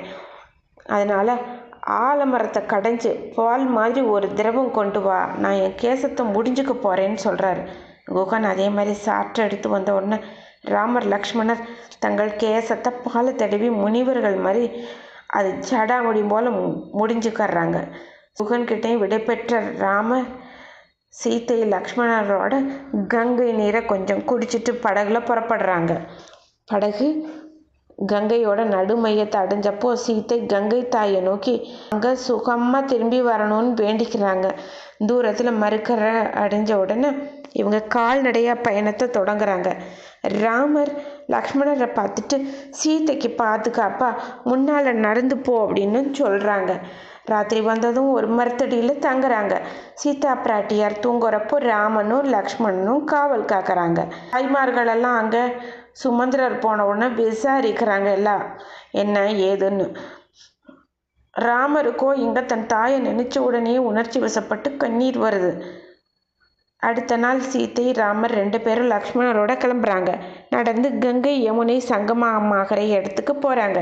அங்கே பரத்வாஜரை பார்க்குறாங்க. தங்களை அறிமுகப்படுத்திட்டு நடந்த நிகழ்ச்சிகள் எல்லாம் சொல்கிறார் ராமர். முனிவர் ராமர் லக்ஷ்மணர் சீத்தையை ரொம்ப சந்தோஷமாக வரவேற்கிறார். பழங்கள் கிழங்குகளால் தயாரிக்கப்பட்ட உணவுப் பொருட்களை இவங்களுக்கு விருந்து படைக்கிறாரு. இவங்க படுக்கிற இடத்துக்கு அழைச்சிட்டு போய் முனிவர், ராம, நான் உன் வனவாசத்தை பற்றி கேட்டதுலேருந்து உன்னோட வரவை நான் எதிர்பார்த்துட்டு தான் நான் இருந்தேன். நீ உன் 14 வருஷம் வனவாசத்தை நீ இங்கேயே இருந்துக்கோ. உன் மனைவிக்கும் உன் சகோதரனுக்கும் இங்கே எந்த தொல்லையுமே இல்லை. சிஷ்யர்கள் அதுக்கு தகுந்த மாதிரி ஏற்பாடு செய்ய சொல்லிடுறேன் அப்படிங்கிறாரு. அப்போது இவர் சொல்கிறாரு, இல்லை, பரத்வாஜர் முனிவர்கிட்ட சொல்கிறார், நான் காட்டில் போய் முனிவர் மாதிரி வாழ்கிறேன்னு தான் சிற்றன்னைக்கு வந்து நான் வாக்கு கொடுத்துருக்குறேன்.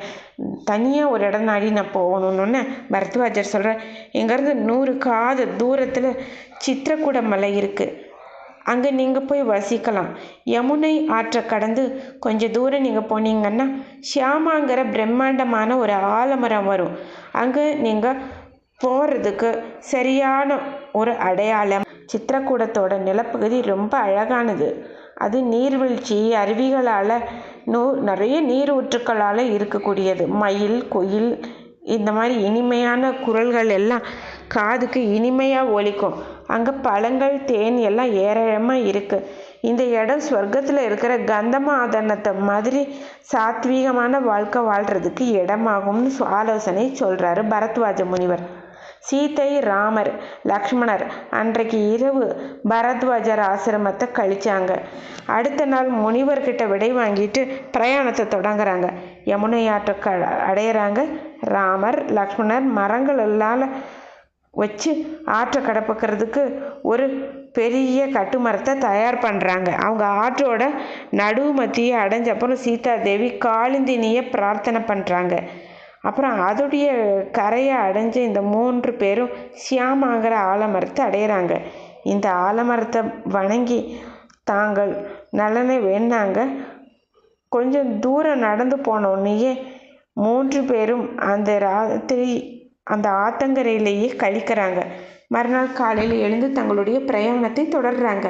காட்டு வழியாக நடந்து போகிறப்ப சீதை ராமருக்கு அங்கே என்னென்ன செடி கொடி இருக்குது இதெல்லாம் பற்றி சொல்லணும்னு கேட்டுக்கிட்டே நடக்கிறாங்க. அடுத்த நாள் காலையில் மறுபடியும் அவங்க தங்களோட பயணத்தை தொடங்கினாங்க. காட்டு வழியாக போய் சீதை ராமருக்கு அவங்க இருக்கிற செடி கொடி மரம் இதை பற்றி எல்லாம் கேள்வி கேட்டுக்கிட்டே நடந்தாங்க. லக்ஷ்மணன் கையில் வில்லு அம்பு ஏந்திட்டு இவங்க 2 பேருக்கும் முன்னாடி நடந்து போயிட்டு இருந்தார். இந்த இயற்கையில் என்னென்ன வினோதங்கள் இருக்குது, அழகுகள் இருக்குது, இது எல்லாத்தையுமே சீதா பிராட்டியாருக்கு ராமர் ரொம்ப தெளிவாக புரியும்படியாக அழகாக சொல்லி விளக்குறாரு. கடைசியில் இவங்க சித்திரக்கூடத்துக்கு பக்கத்தில் போகிறாங்க. அங்கே பழங்கள், கிழங்கு, தேன், அப்புறம் நல்லா குடிக்கிறதுக்கு தண்ணீர் எல்லாமே அங்கே இருக்குது அப்படின்னு பார்க்குறாங்க. வால்மீகி மகர்ஷியோடைய ஆசிரமம் அங்கே இருக்கிறத பார்க்குறாங்க. கொஞ்ச நாளாகவே இவங்கெல்லாம் வருவாங்கன்னு எதிர்பார்த்துட்டே இருந்த வால்மீகி மகரிஷி ராமர், லக்ஷ்மணர், சீதா பிராட்டியாரை சந்தோஷமாக அன்போடு வரவேற்கிறாரு. முனிவர் ராமரும் 2 பேர் பேசிகிட்டு இருந்தப்போ வால்மீகி ராமரை அங்கேயே குடியில் அமைச்சிட்டு தங்குற மாதிரி கேட்டதுக்காக லக்ஷ்மணன் குடியில் அமைச்சிக்கிறதுக்கு மரம் அப்புறம் மற்ற இதர பொருட்கள் எல்லாம் சேர்த்துட்டு வந்தார். கொஞ்ச நேரத்திலேயே ஒரு அழகான குடியில் அமைக்கிறாங்க. கூரை காஞ்ச புல்லுனால் அமைக்கிறாரு. ராமர் அந்த வீட்டுக்கு பிரவேசிக்கிறதுக்கு வழக்கமாக இருக்கிற ஒரு புதுமனை புகும் அந்த சடங்குகள் எல்லாம் இருக்குது. சம்பிரதாயப்படி அதைப்படி நடத்திட்டு உள்ளே போகிறாங்க. இந்த சமயம் ராமர் கைகேயியோட சதியினால் ஏற்பட்ட துயரத்தையும் மறந்து மகிழ்ச்சியோடு இருந்தார். அப்புறம் இதுக்கு இடையில குகன் சில ஒற்றர்களை ராமருக்கே தெரியாமல் அவர்களை அப்படியே பின்னாடி போக வைக்கிறாரு. ராமர் சித்திரக்கூடத்தை அடைஞ்சார் அப்படிங்கிற செய்தியை கேட்ட உடனே சுமந்திரன் ரொம்ப துயரத்தோடு அயோத்தியை அடையிறாரு. அயோத்தி மாநகரமே ஒரு பாலடைஞ்சு இருந்தது. சுமந்திரன் வந்துட்டார் அப்படின்னு கேட்டதும் அயோத்தி மக்கள் அவரை சூழ்ந்து நின்றுக்கிட்டாங்க. சுமந்திரன் கிட்ட அவர்கள் கேட்ட கேள்விகளுக்கு சுருக்கமாக பதிலளிக்கிறாரு. என்னென்னா, ராமரை கங்கைக்கரையில் விட்டுட்டு தான் நான் திரும்பி வந்திருக்கேன் அப்படின்னு சொல்லிடுறாரு. சுமந்திரர் தசரத மன்னனை சந்திக்கலான்னு போகிறாரு. ராமர் அரசருக்கு கொடுத்த செய்திகளெல்லாம் சுமந்திரர் சொல்லும்போது அப்படியே தசரதன் தன் சுயநினைவை இழந்துடுறாரு. அவருக்கு தன்னுடைய மகன் ராமரோட பிரிவு அதை தாங்கிக்கவே முடியலை. அவரை ஓடி போய் தூக்குறாங்க சுமந்திரரும் கௌசல்யையும். ஆனால் கௌசல்யையுமே அழுதுகிட்டே தன் நினைவை இழந்துடுறாங்க. சில மணி நேரத்துக்கு அப்புறம் தசரதர் நினைவு திரும்பி, சுமந்திரரே, ராமர் போகிறப்ப என்னெல்லாம் சொன்னார், அதை எங்களுக்கு விவரமாக சொல்லுங்க அப்படின்னு கேட்குறாரு. ராமர் என்னென்ன நடந்துச்சு, என்னென்ன விஷயம், அதை எல்லாத்தையுமே ஒன்று விடாமல் சுமந்திரர் பதில் கொடுக்குறாரு. எல்லாத்தையுமே கேட்டுக்கிறாரு முழுக்க. குகன் கிட்ட போய் இருந்துட்டு வால்மீகி மகரிஷி ஆசிரமத்துக்கு போகிற வரைக்குமான விஷயங்களை எல்லாம் தெளிவாக சொல்கிறாரு. அதெல்லாம் மன்னர் கேட்டுட்டு ரொம்ப துயரமடைகிறாரு. கடைசியில் சொல்கிறாரு, என்ன உடனே ராமர்கிட்ட கூட்டிகிட்டு போய், இல்லாட்டி அவரை இங்கே அழைச்சிட்டு வா, இல்லாட்டி நான் உயிரை விட்டுருவேன், நான் துயரக்கடலில் மூழ்கிட்டேன், இதிலேருந்து நான் வெளியில் வர்றது ரொம்ப கஷ்டம். துயரக்கடலில் கடலைகள் கைகேயியோட 2 வரம், ராமரோட வனவாசம், இந்த துயரக்கடலோட விஸ்தாரம், நான் ரொம்ப கஷ்டப்பட்டுக்கிட்டே இருக்கேன் அப்படின்னு சொல்கிறாங்க. அப்படியே சொல்லிட்டு தசரதர் மயக்கமாயிடுறாரு. கௌசல்யை அவங்க பயத்தாலேயே சுருண்டு விழுந்துடுறாங்க. சுமந்திரரே, உடனே எங்களை ராமர்கிட்ட கூட்டிகிட்டு போகாட்டி நாங்கள் இறந்துருவோம், அது உறுதின்னு சொல்லிட்டு கௌசல்யா தேவி அழுகுறாங்க.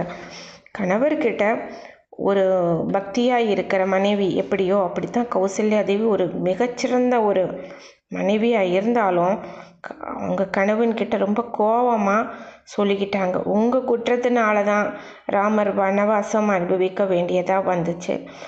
இப்படி ஒரு அருமையான ஒரு மகன்கிட்ட அவனுடைய மனைவி கிட்டையும் இப்படியெல்லாம் குரூரமாக நடந்துக்கிற அளவுக்கு இரக்கத்தன்மையே இல்லாமல் எப்படி ஏற்பட்டுச்சு உங்களுக்கு?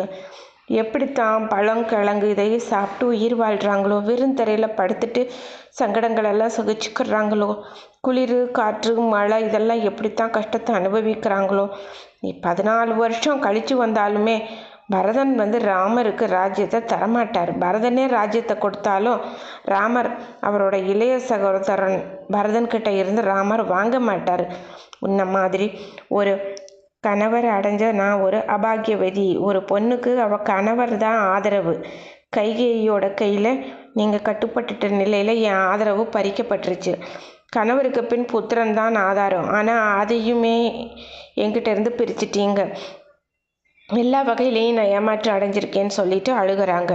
ஆனால் நினைவற்ற நிலையிலேயே கிடக்கிற தசரதரை பார்த்து கௌசல்யும் இவரும் எவ்வளவு கஷ்டப்பட்டுட்டு இருக்கிறாருன்னு சொல்லிட்டு கொஞ்சம் மனசு இறக்கமாகிடுறாங்க. அப்புறம் சில மணி நேரம் முழிக்கிறாங்க, சில மணி நேரம் கழித்து தூங்குறாங்க. அப்புறம் தசரதர் கண் விழித்து பார்க்குறாரு. ரொம்ப காலம் முன்னாடி தான் செஞ்ச ஒரு பாவத்தை நினச்சி பார்க்குறாரு. அந்த பாவத்தோட பயம்தான் இப்படி ஆகுது அப்படின்னு சொல்லிட்டு கௌசல்யா கிட்ட சொல்கிறாரு. அப்போது தசரதர் ஒரு சின்ன வயசு இளைஞனாக இருந்தார்.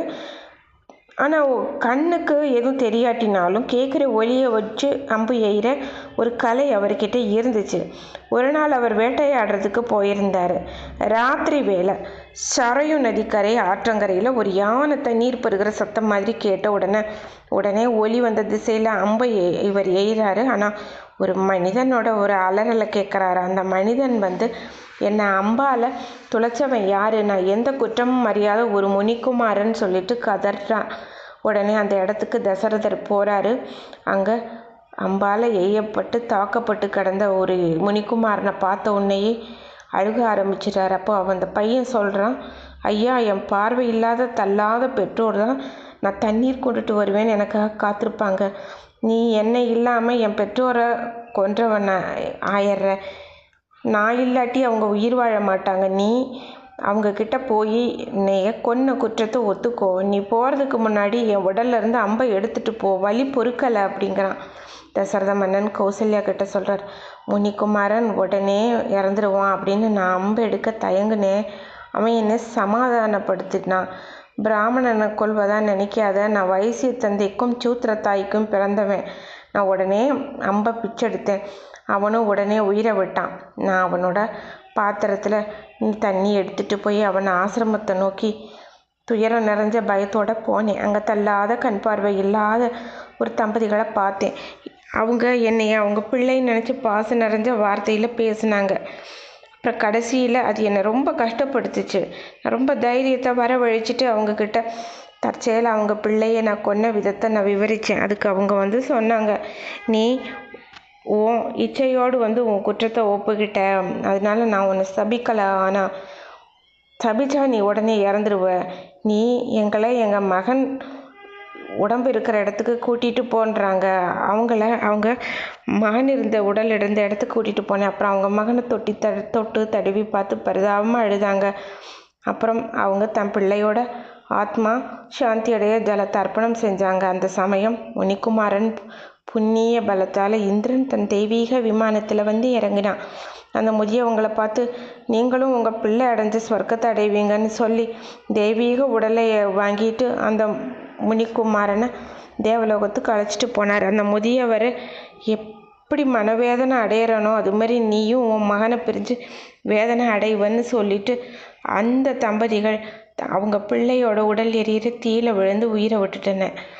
இப்படி அவங்களும் தேவலோகத்துக்கு போயிட்டாங்க. கௌசல்யா அந்த குரூரமான பாவத்தோட பலனை தான் நான் இப்போ அனுபவிச்சிட்ருக்கேன். நான் மனமுடைஞ்சு உயிரையே விட்டுட்டே இருக்கிறேன். கொஞ்சம் கொஞ்சமாக துயரத்தால் கண்ணு போயிடுச்சு அவருக்கு. தயவு செஞ்சு என்னைய தொட்டு பார்த்தேன்னா நான் புரிஞ்சுக்கிருவேன் அப்படின்னு அவர் சொல்கிறாரு. அவர் ராமர்கிட்ட முழு மனசை செலுத்தி நினச்சிக்கிட்டு புலம்பிக்கிட்டே இருக்கார். அன்னைக்கு இரவு 2ஆம் ஜாமத்தில் தன்னோட உடலை விட்டுறாரு. அடுத்த நாள் காலையில் தசரத மன்னனை எழுப்புறதுக்கு பாடகர்கள் கைகோப்பி அரசரோட கட்டளைக்கு காத்துட்ருக்காங்க. அரசர் வேலையாட்கள் சிலர் பேர் மன்னனோட உடம்புல எந்த சலனமும் இல்லைன்னு கேட்டுட்டு பார்த்துட்டு அலறாங்க.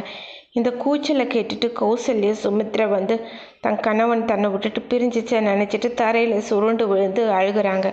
இந்த கூக்குரலை கேட்டுட்டு கதறலை கேட்டுட்டு கைகேயி தன் தோழிமார்களோடு அங்கே வர்றா.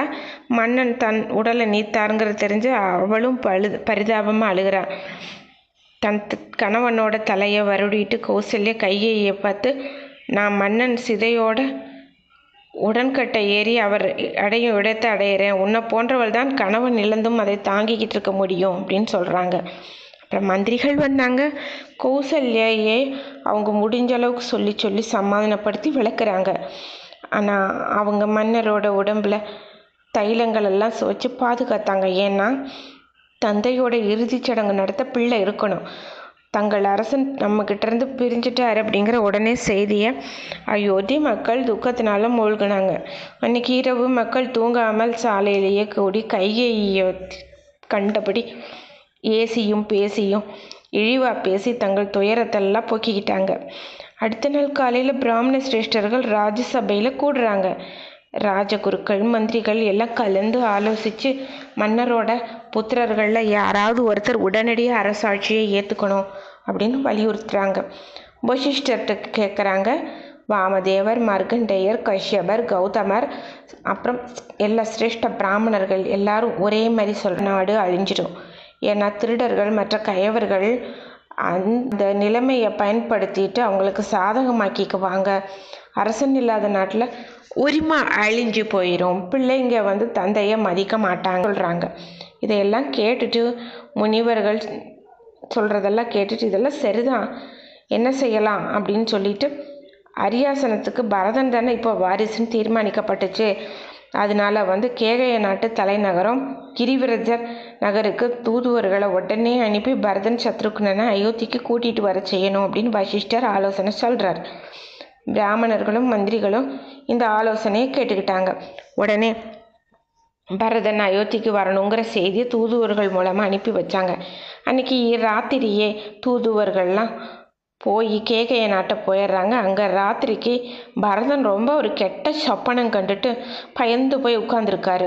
சத்ருக்னன் பரதன்கிட்ட ஏன் மனச்சோர்வாக இருக்கீங்கன்னு கேட்டதுக்கு அதுக்கு பரதன் சொல்கிறாரு, ராத்திரி நான் என் கனவுல நம்ம அப்பா தலைமுடியை பிச்சுட்டு சஞ்சலப்படுவதாக பார்த்தேன். அப்புறம் அவர் மலை உச்சியிலேருந்து சாணி நிறைஞ்ச சேத்துல விழுகிறாரு. சேத்துல தடுமாறுன்னு அவர் கையில் எண்ணெயை ஏந்திட்டு குடிக்கிறாரு.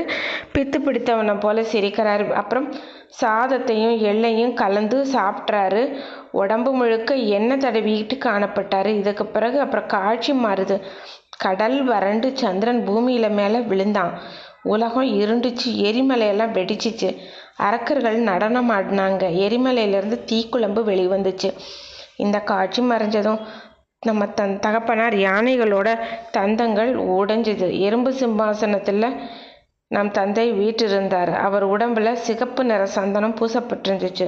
சிகப்பு நிற மாலை அணிஞ்சிருந்தார். ஒரு கரிய நிறம் இருக்கிற ஒரு பொண்ணு கருப்பு நிற வஸ்திரங்களை அணிஞ்ச நம்ம தந்தையை தொல்லைப்படுத்திகிட்டே இருந்தார். கடைசியாக நம் தந்தை கழுதை மேலே பூட்டப்பட்ட ரதத்தில் தென் திசை நோக்கி போகிற கனவு பார்த்தேன்னா என் தந்தையோ இல்லாட்டி நானோ இல்லை என் சகோதரில் யாரோ ஒருத்தர் கட்டாயம் இறக்கிறது உறுதின்னு முடிவுக்கு வந்திருக்கிறேன். தெளிவில்லாத காரணம் இல்லை அப்படின்னாலுமே என் மனசில் தொடர்ந்து ஒரு பயம் இருக்குது. என் தொண்டையே கம்மியிடுச்சு. என் உடலோட நிறம் தன் பளபளப்பை இழந்துருச்சு. என் மனமே சுழலுது. தெளிவான காரணம் இல்லாமல் என்னை நான் வெறுக்கிறேன், வெக்கப்படுறேன். என்னை நான் நினச்சி இந்த மாதிரி ஒரு பயங்கரமான கனவு ஒரு கெடுதலுக்கான முன்னறிவிப்பு தான் அப்படின்னு பரதன் சொல்கிறார். இப்படி பேசிகிட்டே இருக்கிறப்போ அயோத்திய தூதர்கள் வர்றாங்க. அப்போது மன்னன் அஸ்வபதியையும் பரதனையும் பார்த்து வணங்கிட்டு அப்புறம் சொல்கிறாங்க, அரசகுமாரரே, வாசிஷ்டரும் மற்ற மந்திரிகளும் உடனே உங்களை அழைச்சிட்டு வரும்படி உத்தரவிட்டுள்ளாருங்க அப்படின்னு. அப்புறம் அங்கே ஏதோ அவசர வேலைக்காக உங்களுடைய வரவு தேவையாக இருக்கிறதா வசிஷ்டர் உத்தரவு போட்டிருக்காரு அப்படின்னு. பரதன் உடனே புறப்பட்டார். அஸ்வமதி மன்னன் நிறைய உயர்ந்த பரிசுகளை கொடுக்குறாரு. ஆனால் பரதன் அந்த பரிசுகள்கிட்ட தன் மனசை செலுத்தலை. ஏன்னா வசிஷ்டரோட அவசர உத்தரவோ தான் கண்ட கனவு காரணமாக பதட்டமாக இருந்தார். பிரயாணத்தோட 7வது நாள் பரதன் சத்ருக்னன் அயோத்தியோட எல்லைப்பகுதியை அடையிறாங்க. ரொம்ப தூரத்துலேருந்து பார்க்கும்போது அயோத்தி ஒரு மாதிரி வெறியேறுன்னு இருக்குது. பரதன் அயோத்திக்குள்ளே போனதும் அங்கே எல்லாரும் ரொம்ப துயரடைஞ்சவங்களாக இருக்காங்க. நாடு புழுக்க சுத்தம் இல்லாமல் ஏதோ ஒரு புறக்கணிக்கப்பட்டது மாதிரி தெரிஞ்சுது. எல்லா பிரஜைகளும் அவங்கவுங்க வேலையை செய்யாமல் அப்படியே இருந்தாங்க. ரொம்ப பயந்து போன பரதன் தன் தகப்பனாரோட அரண்மனைக்கு போகிறாரு. அந்த அவசர நிலையில் தன்னோட தாய் மாளிகைக்கு தான் போகிறாரு. பரதன் அவள் அறையை பார்த்த உடனேயே தான் இருப்பிடத்துலேருந்து துள்ளி வந்து ரொம்ப நாளுக்கு அப்புறம் தன் மகனை பார்த்த மகிழ்ச்சியை வெளியிட்டான். பரதன் தாயின் பாதங்களை தொட்டு நமஸ்கரிக்கிறாரு. அவளும் அவனை ஆசையோடு தம் மடியில் உட்கார்ந்து வச்சுக்கிறாங்க. என் தாயோட விசாரணைக்கு பதிலளித்த அவளோட சுற்றத்தார் நலன்களை பற்றி கூறினார். அப்புறம் பரதன் கேட்டார், தூதர்களோட கட்டாய அறிவிப்புனால தான் நான் வந்தேன், என்ன காரணம் அப்படின்னு. அப்புறம் கைகேயி சொல்கிறா, என் மகனே துயர அடையாத, பொறுமையாக இருக்கணும், ஒரு அறிவாளி கழுகு, நீ எல்லாத்துக்கும் ஆயத்தமாக எதுக்கும் இருக்கணும், அதுதான் உன் கடமை.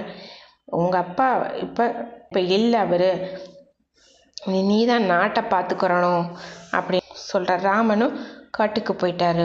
அப்புறம் சரி, ராமன் ஏன் நாடு கடத்தப்பட்டார், தெரியாமல் எந்த பிராணனையாவது கொன்னாரா, இல்லாட்டி பிராமணனோட சொத்தை அபகரிச்சாரா, அதெல்லாம் பரதனுக்கு சுருக்கமாக ரொம்ப சாமர்த்தியமாக சொல்கிறா. நீ இல்லாதப்போ அரசர் ராமனுக்கு அடுத்த நாளே பட்டம் சுட்டுறதான் நினச்சாரு. கௌசல்யா ராமர் ஆதிக்கத்திலேருந்து நம்ம பாதுகாக்கிறதுக்கு என்னோட 2 வரங்களை பயன்படுத்திட்டேன். நான் ஒரு காலத்தில் உன் தந்தையோட உயிரை காப்பாற்றினேன். அதுக்கு உன் தந்தை இந்த 2 வரங்கள் எனக்கு கொடுத்தார். ஒரு வரத்தால் நீ அரசனாக வரணும், இன்னொரு வரத்தால் ராமரை நாடு கடத்தி 14 வருஷம் வனவாசம் அனுபவிக்கணும் நிபந்தனை. ராமர் உன் தந்தைக்கு செல்லப்பிள்ளை, அரசு ரொம்ப வெறுத்து போய் அந்த பிரிவு தாங்காமல் இறந்து போயிட்டார் உங்கள் அப்பா அப்படிங்கிறாங்க. நீ இன்றைக்கே அரியணையத்துக்கு உன் தந்தையோட ஈம கடன்கள் எல்லாத்தையும் நடத்திட்டு உன் சோகத்தை தயவு செய்து விட்டுரு அப்படின்னு. இதையெல்லாம் கேட்டுட்டு, என்ன கொடூரமானவளே அப்படின்னு தான் அம்மாவை திட்டுறார். நீ இந்த உலகத்தை அழிக்க வந்த காளியோட அவதாரம், என் தந்தையை கொன்ன, ராமரை நாடு கடத்தின அப்படின்னு சொல்லிட்டு அந்த நீ உன் சுயநலத்துக்காகத்தானே நீ இவ்வளவு காரியங்களை செஞ்ச, உன் கொடூர காரியத்துக்கு நீ நரகத்தை அனுபவிப்பேன்னு நான் நம்புகிறேன் அப்படின்னு சொல்லிட்டு, எப்படித்தான் உனக்கு மனசு வந்தது ராமரை நாடு கடத்துறதுக்கு, தகப்பனாரை எப்படி இருக்கிற அளவுக்கு வேதனைப்படுத்தி இருக்கிற அப்படின்னு ரொம்ப சொல்லிட்டு தன் நினைவு இழந்து தரையில் சாஞ்சிட்றாரு. அப்படியே பரதனோட கோபம் தீ போல இருந்தது. அவர் பாம்பை போல சீறிட்டு இருந்தார். தன்னோட நினைவை இழந்து தரையில் சாஞ்சிட்றாரு. அப்புறம் ரொம்ப நேரம் கழித்து திருப்பி எந்திரிக்கிறாரு. எனக்கு இந்த உலகத்தெல்லாம் ஆள்ற விருப்பம் கிடையாது, நான் போய் ராமரை பார்த்து கூட்டிகிட்டு வர போகிறேன் அப்படின்னு சொல்லிட்டு, உடனே கைகேயி பயப்படுது. போய் கூட்டிகிட்டு வந்துடுவாரோ, நம்ம திட்டம் நிறைவேறாதோன்னு சொல்லிட்டு கடைசியில் அவங்க ராமர் என் உயிருக்கும் மேலானவர், அவருக்கு பணிபுரியத்தான் நான் பிறவியே எடுத்து வந்திருக்கிறேன் அப்படின்னு பரதன் சொல்கிறாரு. இதெல்லாம் கேட்டுட்டு கௌசல்யா அவருக்கு மேலே ஏற்பட்ட சந்தேகங்கள் எல்லாம் போயிட்டு குற்றமே இல்லைன்னு கௌசல்யையும் புரிஞ்சுக்கிறாங்க. அப்புறம் கௌசல்யா பரதரோட தலையை மடியில் வச்சுட்டு கதறி அழுகிறாங்க. பரதன் தன் மாற்றாந்தாய் துயரத்தை கண்டு நெகிழ்ந்து போனான். அன்னைக்கு ராத்திரி பூரா பரதனும் சத்ருக்னனும் கௌசல்யா கிட்ட தங்கி தங்களோட துக்கத்தை பகிர்ந்துக்கிட்டாங்க. அடுத்த நாள் வசிஷ்டர் பரதனை இறந்த தந்தைக்கு ஈமக்கடன்களெல்லாம் செய்கிற மாதிரி கூப்பிட்டாரு. அரசரோட உடலை தைல தொட்டியிலிருந்து எடுத்து ஒரு அலங்கரிக்கப்பட்ட வண்டியில் வைக்கப்பட்டுச்சு. உயிரற்ற தந்தையோட உடலை பார்த்த பரதன் கட்டுப்படுத்த முடியாமல் கதறுனான். வசிஷ்டர் பரதனை சமாதானம் செய்து அப்புறம் கடைசியில் இறுதி சடங்குகளெல்லாம் செஞ்சார். அரசரோட சப ஊர்வலத்தப்ப மலர்களை வண்டியில் மேலே தூவி மக்கள் மரியாதை செலுத்தினாங்க. சந்தனக்கட்டைகள் அப்புறம் அப்படிங்கிற ஒரு சுகந்தமான ஒரு தசரதரோட உடலுக்கு தீ வைக்கப்பட்டுச்சு. அரசரோட மனைவிகள் அவங்களுக்கு ஏற்ற மாதிரி ரதம் பல்லாக்கு இதில் வந்தாங்க. எல்லா காரியங்கள் எல்லாம் முடிச்சிட்டாங்க. கடைசியில் 1ஆம் நாள் முடிஞ்சப்பறம் 12ஆம் நாள் பரதன் சில சடங்குகளை செஞ்சார். அப்புறம் பிராமணர்களுக்கு தானங்கள் எல்லாம் கொடுத்தார். 13ஆவது நாள் தந்தையோட பிரிவினாலே ஏற்பட்ட துக்கத்தை வெளிப்படுத்தி கதறி எழுதுறாங்க. தந்தையே எங்களை இப்படி விட்டுட்டு போயிட்டீங்களேன்னு புலம்புனாங்க. வசிஷ்டர் மறுபடியும் சமாதானம் செய்கிறாரு. பரதம், உன்னை நீ கட்டுப்படுத்திக்க முயற்சி செய்யணும். உலகத்தில் வந்தாலே பிறப்பிறப்பு, துக்கம், சுகம், லாபம், நஷ்டம், இது எல்லாம் எல்லா ஜீவராசிகளும் அனுபவிக்கத்தான் வேணும். இது யாராலையும் தவிர்க்க முடியாது. இஷ்வாகு வம்சத்தில் பிறந்த நீ இந்த அளவுக்கு இருக்கலாமா அப்படின்னு சொல்லிட்டு சமாதானப்படுத்துகிறாரு. அவன் போய் ராமரை அழைச்சிட்டு வருவேன், லக்ஷ்மணரையும். ராமர் தான் நாடு ஆளணும்னு சொல்லிட்டு பரதன் கிளம்புறாரு. குரங்கை விட ரொம்ப மோசமாக தோற்றம் இருந்த அந்த உடம்புல சந்தனத்தை பூசிட்டு வெள்ளையுயர்ந்த ஆடைகள் ஆபரணங்கள் எல்லாம் அணிஞ்சு வந்திருந்தா. ராமரோட வனவாசத்துக்கு முக்கியமான காரணம் இவ தான் அப்படின்னு சொல்லிட்டு வாயில் காப்பாளன் திடீர்னு கையை பிடிச்சி இழுத்துட்டு போய் சத்ருகுணன் முன்னாடி நிறுத்திட்டு சொல்கிறார், இதோ இவ இருக்காளே, இவ தான் ராமனை காட்டுக்கு அனுப்புகிறபடி கைகைக்கு சொன்னவ தூண்டுனவ இவ தான் அப்படின்னொன்னே ரொம்ப கோபம் வந்துடுது சத்ருகுணனுக்கு. மந்தாரையை பிடிச்சி இழுத்து தரையில் போட்டு அவளை அடிக்க போகிறான். தோழிமார்கள் எல்லாம் பயந்து அங்கேயும் ஓடி மறைஞ்சிடுறாங்க. மந்தாரையோட ஆபரணங்கள்லாம் சிதறி விழுகுது. சொல்கிற பொறுமையோடு கட்டிப்படுத்தி வச்சுட்டுருக்கிற என் கோபத்தை இந்த மந்தாரைட்டையும் கைகைக்கிட்டையும் தான் காண்பிப்பேன். அப்போ தான் அவங்க மற்றவங்களுக்கு தங்க செய்கிற துன்பத்தை தெரிஞ்சுக்க முடியும் அப்படின்னு. மந்தாரை பரதனிடம் அடைக்கலம் கேட்டு ஓடுனான். உடனே பரதன் தன் இளைய சகோதரனை தடுத்து நிறுத்திட்டு, சத்ருக்னா, பெண்களை கொல்லவே கூடாது. நான் அன்னைக்கே மந்தாரையும் கைகையும் கொண்டுட்டு சந்தோஷமாக இருந்திருப்பேன். ஆனால் நம்ம சகோதரர் ராமர் இந்த குற்றத்தை கொஞ்சம் கூட மன்னிக்க மாட்டார். நீ இந்த மாதிரி செய்யாது அப்படின்னு சொல்லிட்டு நம்ம போய் ராமரை அவரை கூட்டிகிட்டு வருவோம் எப்படியாவது அப்படின்னு சொல்லிட்டு சொல்கிறாரு. வசிஷ்ட முனிவர்கிட்ட மந்திரிகளையும் இராணுவ தலைவர்கள், அரசாங்க அதிகாரிகள், முக்கியமான பிரமுகர்கள் எல்லாரையும் பார்க்கறதுக்கு பரதருக்கு வர்றதுக்கு கட்டளை கொடுக்குறாரு. எப்படி தசரதனை ஆவலோடு எல்லாரும் வரவேற்பாங்களோ அதே மாதிரி பரதனை வரவேற்கிறாங்க. அவர் சொல்கிறாரு, ராமர் லக்ஷ்மணர் வனவாசம் போயிட்டாங்க. தகப்பனார் உடலை விட்டுட்டு போயிட்டாரு. அரசாட்சி தகர்ந்துருச்சு. கைகேயி சதி ஆலோசனையில் எனக்கு எந்த பங்கும் கிடையாதுன்னு தயவு செஞ்சு தெரிஞ்சுக்கோங்க. இதில் உனக்கு பங்கு இல்லைன்னு எங்களுக்கு தெரியும், ஆனால் ஒருத்தர் அமரணும் அப்படின்னு. அப்போ இப்படின்னு சொல்கிறாரு. எப்படி அப்படின்னோடனே காட்டுக்கு போகணும் அப்படின்ன உடனே ஒரு பெருங்கூட்டத்தையே அனுப்புகிறார் இவர். அனுப்பி நல்ல சாலைகள் எல்லாம் அமைக்கிறாங்க. உடனே மரங்களெல்லாம் வேரோடு பிடுங்கி அந்த குழிகளெல்லாம் மண்ணை போட்டு நிரப்பி சமாதானப்படுத்துகிறாங்க. வாய்க்கால் மேலெல்லாம் பாலங்கள் அமைக்கிறாங்க. சாலையெல்லாம் அமைச்ச உடனே அந்த பக்கங்களில் பூக்கள் அப்படியே நிரம்பின மரங்களை வைக்கிறாங்க. அணைகள் கட்டி செயற்கையான ஏரிகளை அமைக்கிறாங்க. அயோத்தியிலேருந்து கங்கைக்கரை வரை இந்த மாதிரி நெடுஞ்சாலை வேலை முடிஞ்ச உடனே அந்த சாலையில் சந்தன தண்ணீர் தெளிக்கப்பட்டுச்சு. பெரிய விடுதிகள், தக்க இடங்கள், பிரயாணிகள்லாம் இளைப்பாடுறதுக்கு கட்டப்பட்டுச்சு. விடுதிகள் அகழிகள், வேலிகளால் சூழப்பட்டிருந்துச்சு. குறைஞ்ச நேரத்தில் தேவர்கள் செல்லும் பாதை போல் அமைஞ்ச அந்த நெடுஞ்சாலை வியக்கத்தக்கிற மாதிரி இருந்தது. போயிடுறாங்க ராமர் கூட்டிகிட்டு வர்றதுக்கு. கங்கைக்கரையை அடைஞ்ச கூட்டம் அந்த ராத்திரி அங்கேயே தங்குறாங்க. பரதன் ஒரு பெரிய சேனையோடு வர்றதை பார்த்துட்டு குகன் நினச்சிக்கிறாரு, ராமரோட போர் புரியறதுக்கு வர்றாரோ என்ன காரணம்னு செஞ்சுட்டு தூதுவர்களை அனுப்பி கேட்குறாரு. பரதனும் குகனும் ஒருத்தருக்கு பார்த்துக்கிறாங்க. இப்போ பரதன் சொல்கிற, குகன், உன்னோட வார்த்தையில் என் மனது ரொம்ப கஷ்டப்படுத்துது. ஏன்னா குகன் என்ன சொல்கிறாரு அப்படின்னா, எப்படி ராமபிரானை அனுப்பிட்டு நீங்கள் ஆட்சியை கைப்பற்றிக்கலாம் அப்படிங்கிற மாதிரி கேட்குறாரு. குகன் பரதனோட நேர்மையை பார்த்துட்டு ரொம்ப சந்தோஷமாயிருது. ஏற்கனவே ரொம்ப இருட்டிட்டதுனால எல்லாரும் ஓய்வுக்கான வசதிகளை செய்கிறாங்க. அப்புறம் பரதன் தன்னோட படுக்கையில் போய் படுத்துக்கிறாரு. குகன் அவர்கிட்ட போய், பரதா, ராமலக்ஷ்மணர்கள் சீதையோட இங்கே வந்தப்போ உலர்ந்த இலைகள், தர்ப்பை புல்லுனால தயாரித்த படுக்கையில் தான் சீதா ராமர் தூங்கினாங்க. லக்ஷ்மணர் ராத்திரி முழுக்க கண் விழித்து பேசிக்கிட்டு இருந்தோம். ராமர் கட்டாந்தரையில் தூங்குறத லக்ஷ்மணனால் சகிக்க முடியலை. அடுத்த நாள் ஆலமரத்துடைய பாலை எடுத்து அவங்க முடிகளை தடவி சடமுடியாக்கிட்டு போயிட்டாங்க அப்படின்னு. இது எல்லாம் கேள்விப்பட்டு கொஞ்சம் குகன் சொல்கிறாரு. பரத சத்ருக்னன் அவங்க தாய்மாரையும் அழைச்சிக்கிட்டு அந்த பக்கமாக போகிறாங்க. இவங்க போகிறப்போ எப்படின்னா, பரத்வாஜர் முனிவர் ஆசிரமத்தை நெருங்குறாங்க. அந்த சத்ருக்னன், வசிஷ்ட முனிவர் இவங்கெல்லாம் நடந்தே ஆசிரமத்தை அடையிறாங்க.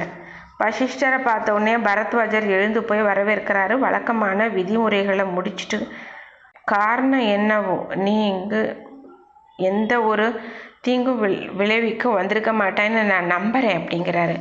முனிவரோட வார்த்தை ரொம்ப பரதனை கஷ்டப்படுத்துது. இல்லை, அண்ணனை பார்த்து கூட்டிகிட்டு போகலான்னு நான் வந்திருக்கேன் அப்படின்ன உடனே சரி தங்குங்கன்னு சொல்லிட்டு பரத்வாஜர், ஞான கண்ணால் உள்நோக்கத்தெல்லாம் தெரிஞ்சுக்கிட்டேன் நான், இருந்தாலும் சோதித்து பார்க்குறது என் கடமை தானே, அதனால தான் இப்படி கேட்டேன்ட்டு ராமர் சித்திரக்கூட மலையில் தங்கி இருக்கிறாரு. நீ இன்னைக்கு இங்கே இழுப்பாரிட்டு நாளைக்கு உன் பயணத்தை மேற்கொள்ளலாம் அப்படின்னு சொல்கிறார். பரதர் அவரோட வரவேற்பை ஏற்றுக்கிட்டாரு. தன் சேனைகளெல்லாம் அழைச்சிட்டு வர்றபடி பரத்வாஜர் சொல்கிறார். பரத்வாஜர் தன் யோக பலத்தால் விஸ்வகர்மா, அவனோட மற்ற அதிகாரிகள், இந்திரன், வருணன், யமன், அப்புறம் குபேரனோட தலைமையில் தேவர்கள் எல்லாத்தையும் வரவழைக்கிறாங்க. வர்றாங்க. சுமார் தேவர்கள் புறப்பட்டு போனப்புறம் நறுமணம் கலந்து வீச ஆரம்பிச்சிச்சு காற்று. விஸ்வகர்மாவோட கைவண்ணத்தால் சுமார் 60 மீட்டர் அளவுக்கு பழங்கள், புஷ்பங்கள் நிறைஞ்ச தோட்டங்கள் இருந்தது. 4 அறைகள் கொண்ட வீடுகள், குதிரை காயங்கள், யானை கூடாரங்கள் அங்கங்கே இருந்தது. எங்கே பார்த்தாலும் அரசர்களுக்குரிய சௌகரியங்களை ஏற்படுத்தி ஒரு பெரிய அரண்மனை நிர்மாணிக்கப்பட்டுச்சு. பரதன் இந்த பெரிய மாளிகையில் பிரவேசிக்கிறாரு. அவரோட மந்திரிகள் போகிறாங்க. அங்கே ஒரு சிம்மாசனத்தை பார்க்குறாரு. அந்த பெரிய சிம்மாசனத்தில் ராமர் இருக்கிறதா தியானிக்கிறாரு. அப்புறம் பக்கத்துலலாம் மந்திரிகளுக்குரிய ஆசனங்கள் இருந்துச்சு. அப்புறம் சாமரத்தால் அரியாசனத்தை வீச ஆரம்பித்தார். மற்ற மந்திரிகளும் அவங்கவுங்க ஆசனத்தில் அமர்ந்துட்டாங்க. பரத்வாஜர் தன் யோக பலத்தால் பால் பாயசம் நிறைஞ்ச ஒரு ஆற்றை படைத்தார். பிரம்மாவும் குபேரனும் 20,000 அப்சரசுகளை அனுப்பி வைக்கிறாங்க. இவங்க மனுஷங்கள் எல்லாம் பைத்தியம் ஆக்கும்படி செய்கிற வலிமை உள்ளவங்க. முக்கியமாக கந்தர்வர்கள், நாரதர், தும்புருவர், கோபர் ராமரோட புகழை பாடுறாங்க. தேவதாரு, தமால மரம், கழுகு, தென்னை, பனை, கூணர்கள் குள்ளர்களாகவும் அப்படியெல்லாம் மாறி பரதனுக்கு தொண்டு செய்கிறாங்க. வீரர்கள் எல்லாரையும் கூவி அழைச்சி மதுபானம் அருக செய்கிறாங்க. கொஞ்சம் வீரர்கள் ஆற்றங்கரையில் ஸ்நானம் செஞ்சாங்க. குதிரைகளுக்கும் ஒட்டங்களுக்கும் வயிறு நிறைய ஆகாரம் கொடுக்கப்பட்டுச்சு. அன்னைக்கு ராத்திரி மிக சீக்கிரமாக போயிடுது. அப்சரசுகள், தேவர்கள், மரங்கள், மற்ற முனிவரிடம் விடை பெற்று அவங்க இருப்பிடத்துக்கு போயிடுறாங்க.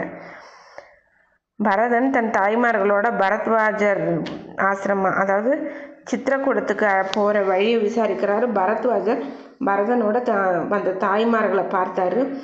ஒருவள் துயரத்தால் நலிஞ்சு காணப்பட்டாள். அடுத்தவள் முனிவரோட பாதங்களை தொட்டி மரியாதை செலுத்தினான். மற்றொருத்தி அவமானத்தால் தலையை குனிஞ்சிட்டு இருந்தா. இது எல்லாம் பார்த்து என்ன நடந்துச்சு அப்படின்னு அவர் எல்லாமே கேட்டு தெரிஞ்சுக்கிறாரு.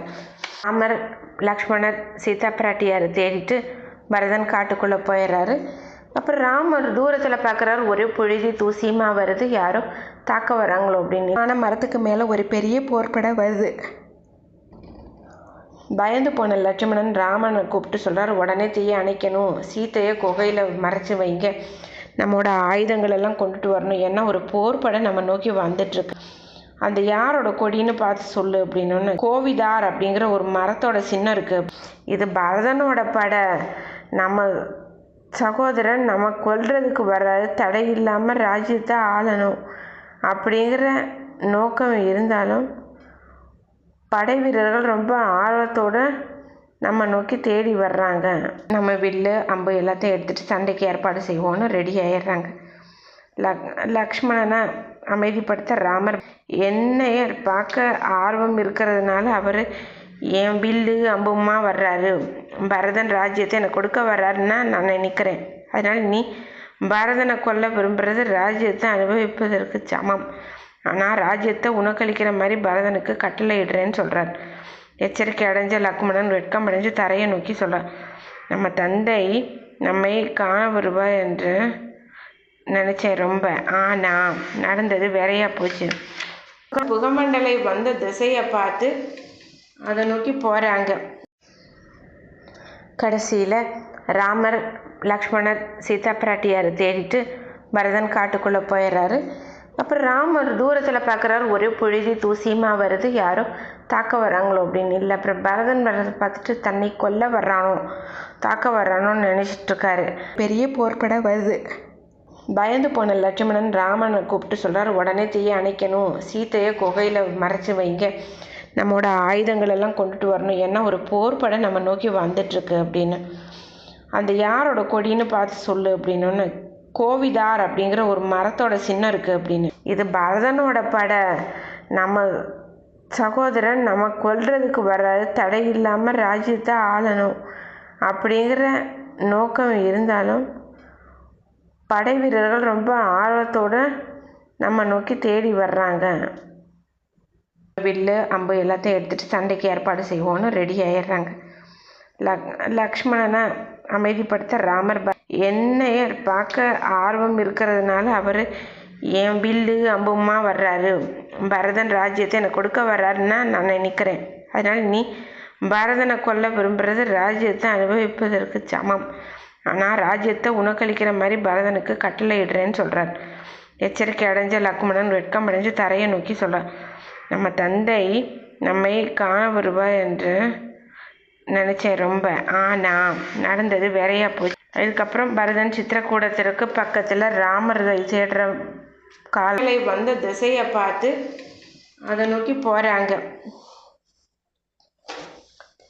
கடைசியில் பார்க்குறாங்க, பரதன் காட்டில் அலைஞ்சிட்டு இருந்த அந்த சின்ன குடியில் பார்க்குறாரு ராமர் லக்ஷ்மணர்கள் தங்க விற்கள் வைக்கப்பட்டிருக்கிறத பார்க்குறாரு. பக்கத்தில் ஒரு சின்ன ஓமகுண்டை இருக்கிறதையும் பார்க்குறாரு. ராமரை பார்த்த பரதன் அழுதுறாரு, இப்படி மாறிட்டீங்க சடமுடியோட அப்படின்னு. அப்போ பரதன் சொல்கிறாரு, நீ நம்ம தந்தையை ஏன் தனியாக விட்டுட்டீங்க வந்த, நம்ம அம்மாமார்களெல்லாம் யார் பார்ப்பாங்க அப்படின்னு. அப்போ பரதன் எல்லா கதைகளையும் நடந்தது சொல்லி அழுகிறாரு.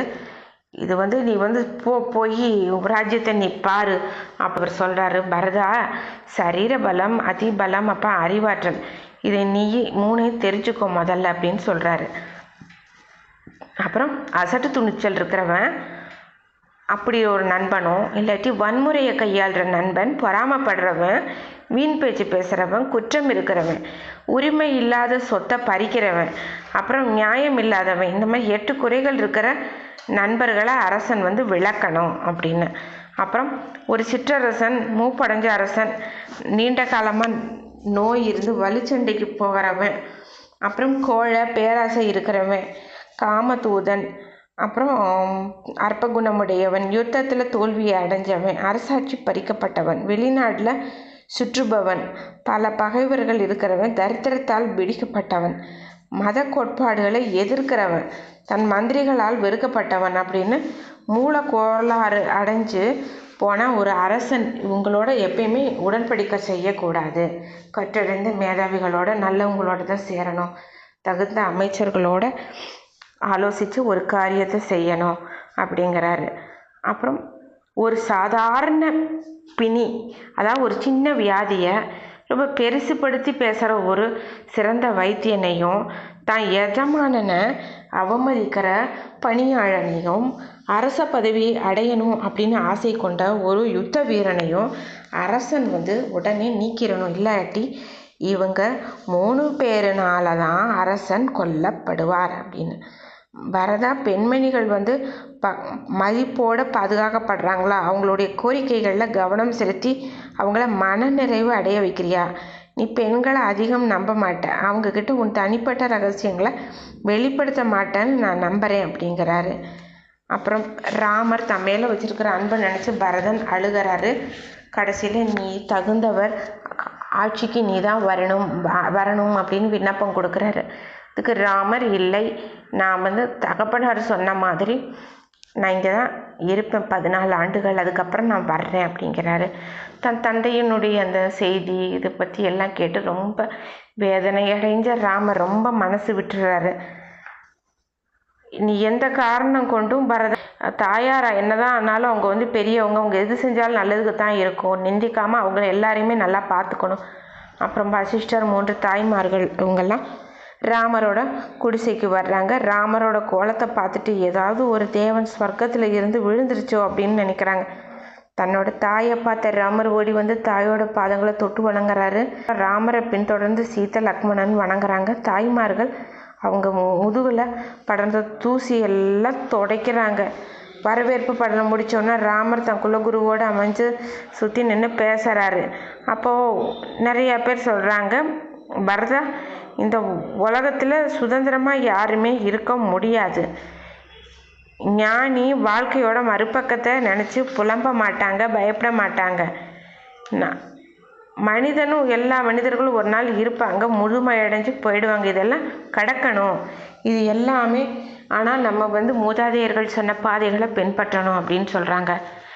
பரதா, தந்தைக்காக வருந்தாத, தன்னுடைய முதுமையான வயசில் உனக்கு சொன்ன கட்டளைகளெல்லாம் விடாமல் நீ நிறைவேற்றணும் அப்படின்னு சொல்கிறாங்க. தாயார் செஞ்சாங்கன்னா ஒரு காரணம் இருக்குன்னு திருப்பி திருப்பி சொல்கிறாரு. ஒரு சிறந்த முனிவர் ஜாபாலி அப்படின்னு அவர் வசிஷ்டரோடு அங்கே வந்தார். அவர் தசரத மன்னரோட ஆலோசகராக இருந்தவர். ராமர் மனசில் பதவி ஆசை ஏற்படுத்தி எப்படியாச்சும் அவர் அங்கே கூட்டிகிட்டு போகணும் அப்படின்னு நினச்சிட்டு நாத்திகத்தை உபதேசிக்க ஆரம்பிக்கிறார். ஜாபாலி சொல்லிட்டாரு, மனுஷன் இறந்தா அவன் உடம்பு திருப்பி மண் தூளாயிருது. நாம் பந்தம் பாராட்டுற தாய் மகன் மகள் இவங்க யாரும் நம்மளுக்கு அப்புறம் சொந்த பந்தம் கிடையாது. ராமா, நீ தந்தைன்னு அழைக்கிற அந்த பந்தம் ஏன் துயரப்படணும்? நீ வாணின்னு. இதுக்கு ராமர் ரொம்ப கோபமாயிடுறாரு. உங்களோட நோக்கம் ஏதோ தப்பாக தெரியுது, ஏன் நாத்திகம் பேசுகிறீங்க? ஆத்திகம் அப்படிங்கிற போர்வையில் இப்படி பேசக்கூடாது அப்படின்னு சொல்லி கோபப்படுறாரு. அப்புறம் தன்னோட தந்தை ஆலோசகராக நியமித்தது அவரோட பிழை, உங்கள் பேச்சில் நாத்திகம் காணப்படுதுன்னு திட்டுறாரு. கடைசியில் ஜாபாலி முனிவர் கொஞ்சம் பேசுகிறாரு. அதான் ராமா, இஷ்வாகு பரம்பரையில் ஒவ்வொரு அரசனும் தன் மூத்த மகனை தனக்கு பிறகு ராஜ்யத்துக்கு வாரிசாக நியமனம் செய்வாங்க. மூத்த மகன் உயிரோடு பல ஆண்டுகள் வாழ்ந்தாலும் இளைய மகன் அரிய நிலை அமரக்கூடாது. உன்னை அயோத்திக்கு வரும்படி நான் மன்றாடி கேட்டுக்கிறேன் அப்படின்னா அதுவும் வேண்டான்னு சொல்லிடுறாரு. கடைசியில் சுமந்திரன் யாராலையும் ஒருத்தன் ஒன்றும் செய்ய முடியல. பரதன் தன் கையால் தர்பப்புல்லை எடுத்து ராமரோட குடில் முன்னாடி விரிச்சிட்டு, நான் உங்களுக்கு ஒரு தீங்கும் செய்யலைன்னா நீங்கள் ஏன் என்னை வற்புறுத்துறீங்க அப்படின்னு. அப்புறம் பரதன் அங்கே கூடியிருந்த எல்லாரையும் பார்த்துட்டு, நீங்கள் எல்லாம் ஏன் சில மாதிரி நிற்கிறீங்க? நான் காட்டிலேயே இருப்பேன்னு தீர்மானம் பண்ணிட்டேன் அப்படின்னு. அப்போ ராமர் இல்லை, நீ போய் உன் ஆட்சியை கவனி, நீ மக்களை பாதுகாப்பாக பார்க்கறது ஒரு அரசனுடைய கடமை அப்படின்னு சொன்ன உடனே அவர் மாட்டேன்னு சொல்கிறாரு. கடைசியில் இனிமையாக பேசி நீ போ பண்ணு அப்படின்றாரு. அப்புறம் கடைசியில் சகோதரர்கள் எல்லாரையுமே சேர்த்தே அனுப்புகிறாரு. கைகையே புறக்கணிச்சிடறாதீங்க, எந்த காரணம் கொண்டோ எல்லா தாய்மார்கள்கிட்டையும் இனிமையாக பேசுகிறாரு. அவங்களால யாராலையும் ஒன்றும் சொல்ல முடியல. எல்லாரும் அயோத்திக்கு திரும்பி போங்க அப்படின்னு வேண்டிக்கிறாரு. அப்புறம் ராமர் திரும்பி தன் குடிலுக்கு போயிட்டாரு. பரதன் ராமரோட பாதுகைகளை தன் தலை மேலே வச்சுட்டு சத்ருக்னனோட ஏறி அயோத்திக்கு புறப்பட்டாரு. பரத்வாஜர் ஆசிரமத்தை அடைஞ்ச பரதன் முனிவரை பார்த்து வணங்கிடுறாரு. பரத்வாஜர் கேட்ட கேள்விக்கு பரதன் ராமரோட தீர்மானத்தை விவரிக்கிறாரு. ராமரோட பாதுகைகளை வசிஷ்டர் அயோத்தி மக்களோட தேவைகளை நிறைவேற்றுற ஆற்றலை அந்த பாதுகைகளுக்கு தருமாறு கேட்கிறாரு. இந்த சடங்கை முனிவர் நல்ல விமர்சையாக செஞ்சு கொடுக்குறாரு. பரதனும் ராமனுடைய பாதுகைகளை வாங்கிக்கிட்டு விடைபெற்று போயிடுறாங்க. பரதன் அயோத்திக்கு திரும்புகிறாரு. பரதன் நந்தி கிராமத்தில் முனிவர்களை போல வாழ தீர்மானிக்கிறாரு. அப்புறம் முனிவர்கள் மந்திரிகள் தீர்மானத்தை போட்டு புகழ்கிறாங்க. பரதன் தரதத்தை வரவழைச்சு அங்கே சத்ருக்னனோட புறப்படுறாரு. பரதன்கிட்ட ஏற்பட்ட அன்புனால எல்லா நகரவாசிகளும் பரதனை தொடர்ந்து நந்தி கிராமத்துக்கு போய்ட்றாங்க. நந்தி கிராமத்தை அடைஞ்ச பரதர் ராமரோட பாதுகைகளை அரியணை மேலே வைக்கிறபடி மந்திரிகளுக்கு கட்டளையிடுறார். அன்னையிலேருந்து பரதன் நந்தி கிராமத்தில் வாசம் செஞ்சார். அவரோட எல்லா படைகளும் இருந்தது. நாட்டோட அரசாட்சி விவகாரங்கள் எல்லாம் மதிகள் எல்லாம் அந்த பாதைகளுக்கு தான் சமர்ப்பிச்சனர். இப்படி 14 வருடம் நாட்டை ஆள்றாரு. எப்பயும் தன்னை பாதுகைகளோட ரூபத்தில் இருக்கிற ராமருக்கு அடிமை அப்படின்னே நினச்சிட்டு வாழ்ந்து வந்துட்டுருக்காரு. சித்திரக்கூடத்து சுற்றுப்புறத்தில் வாழ முனிவர்கள் ஏதோ ஒரு கவலை ஏற்பட்டிருக்கிறத ராமர் கவனிக்கிறார். ஒருவேளை இந்த கவலைக்கு தான் காரணமாயிட்டோமான்னு நினச்சி ரிஷிகள் கிட்ட கேட்குறாரு. அப்போ அவர் சொல்கிறாரு, இல்லை, இது காரணம் ராட்சசர்கள்கிட்ட ஒரு தலைவன் ஒருத்தர் இருக்கான். அவன் பேர் கரன்னு பேர், ராவணனோட சகோதரன். இவன் ரொம்ப மோசமானவன். நாங்கள் யாகம் செய்யும்போது அழுகின பொருள் எல்லாமே வீசுவான் எங்கள் மேலே.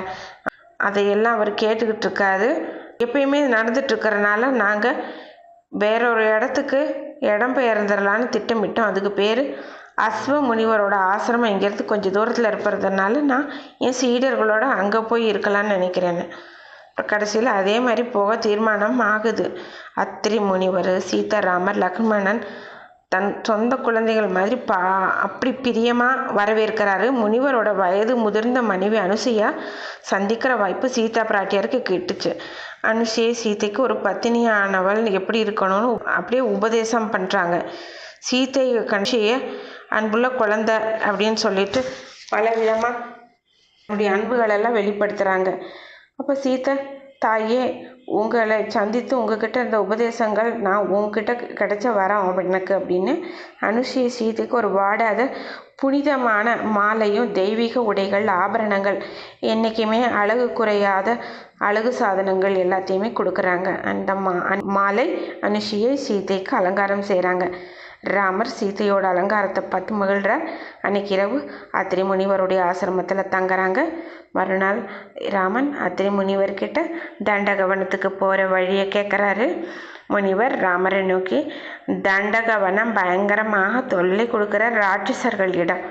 இந்த ராட்சசர்கள் சாப்பிட்ட அப்புறம் வாய் எலம்புறத மறந்தவங்க, அப்புறம் மற்ற பல நியதிகளை பின்பற்றாதவர்களை ரொம்ப ஆவலோடு விழுங்குறாங்க அப்படின்னு எச்சரிக்கிறாரு. சீதை, ராமர், அப்புறம் லக்ஷ்மணன் முனிவர்கிட்ட இருந்தும் அனுசூயிக்கிட்ட இருந்தும் விடை பெற்று முழுச்சந்திரன் கரிய மேகத்துக்குள்ளே செல்றது மாதிரி அந்த இருள் காட்டை நோக்கி போகிறாங்க. இத்தோடு அயோத்தியா காண்டம் முற்றிற்று. அடுத்து ஆரண்ய காண்டம் நம்ம அடுத்து பார்ப்போம். ஸ்ரீராம் ஜெயராம், ஜெய் ஜெயராம்.